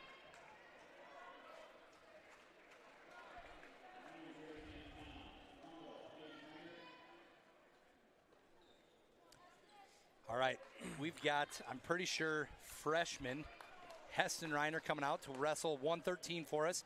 He's got senior Aiden Prenger. I'll tell you what, Tim, comes down to this one. Heston Reiner is 15-5 on the season for the Bombers, and Prenger is 29-14. Yes. And you said Heston is, what year is he? He's a Freshman, but let me get a little bit on that. It doesn't have it on our sheet here, but I'm pretty sure he's a freshman. 2-point takedown by Prenger. He's got Reiner, got that up. He's got to get out of it. Oh, come on. He's got to get out of it. He's in got to trouble. get out. He's got that knee back still. He's got to get out of this, though. Keep fighting, Heston. Keep fighting that. A boy, way to fight out of it. Heston Reiner with the fight here. Yes. Big fight there. You know, you don't want to, he's got a cradle locked up, and Reiner gets himself flat on the mat. Just got to sprawl it out here. Sprawl here, Heston. He's got it wide. Sprawl. He's got it. And there's past 45. Just don't give up the pin, Heston. And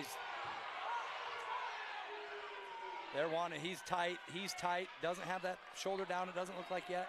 Heston is working hard here to stave this off. Good job, Heston Reiner. Good job, Heston Reiner. 3-point near fall. He's got it again. Heston, come on, Heston. Come on, Heston. Oh, doggone it. That should do it, I think. We go to tie breaks and all that. I think, don't quote me on this, but I'm pretty sure by the response here, it comes down to a sudden death.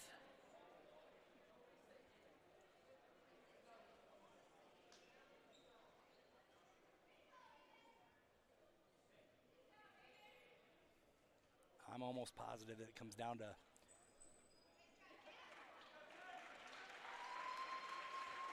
I guess I don't know if they do it all. I'm I wish assuming somebody the knew. Humboldt I didn't look. Wildcats. I didn't look. I'm guessing it's the Humboldt Wildcats by the response here tonight. Yeah. But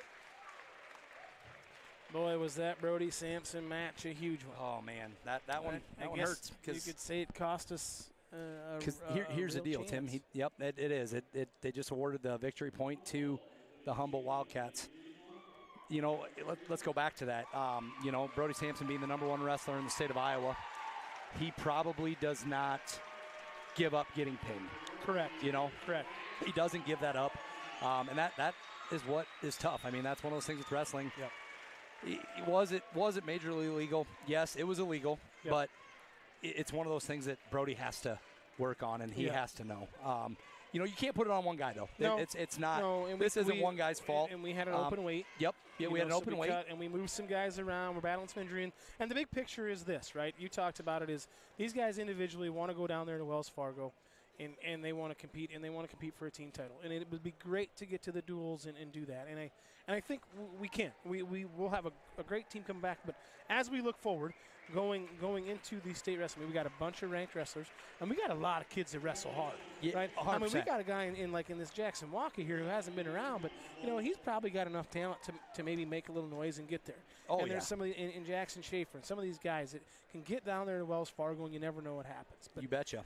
Just a tough one here tonight, but hats off to the Humboldt Wildcats. Hats off to them, man. They wrestled well. Tough matches tonight. Came out victorious. So I'll tell you, Tim, you're not going to see much better dual meet action than what you saw tonight. Wow. That was well, for my first one ever, we're lucky for the first one ever, so I'll take it. But, man, folks, before we go, we got to say again a big thank you to Nice Trucking, our main sponsor for this evening. They provided the live stream for us, gave us some sponsorship money so you guys could tune in, not have to pay a dime. And, again, Fight Bar and Grill. Throughout the season, football, boys and girls basketball, now wrestling, volleyball, they've been there through and through. So, Matt and Marianne, thank you guys over there. And from the hangar here tonight with my broadcast partner. First time doing it up here with a headset on, but won't be his last. I'm pretty sure of that as we kind of get our sea legs underneath of us. But to my partner, Greg Ployer, Greg, you did an outstanding job, man. Thank you so much for this evening. You got anything before we send this off? Not much. The Bombers, last thing I'd say is Bombers shouldn't be hanging their head. A couple things didn't go our way, but ultimately, they wrestled a tough Humboldt team, and nothing to hang their heads about. Those guys should be proud. Yeah, it's going to sting a little bit, but you got to get ready to go and go to districts and bring 6, 7, 8 guys down to the state tournament. Yep, so down to Wells Fargo. Second to you, Tim. You guys do a fantastic job. I appreciate being able to be a part of this with you, and look forward to many more. Absolutely, man. Hey, again, I'm Tim Davis, and for my broadcast partner, Greg Ployer, we're going to sign off from the hangar tonight as the Humboldt Wildcats will be moving on to Coralville February 3rd in the state duels. Thanks for tuning in. Go Bombers.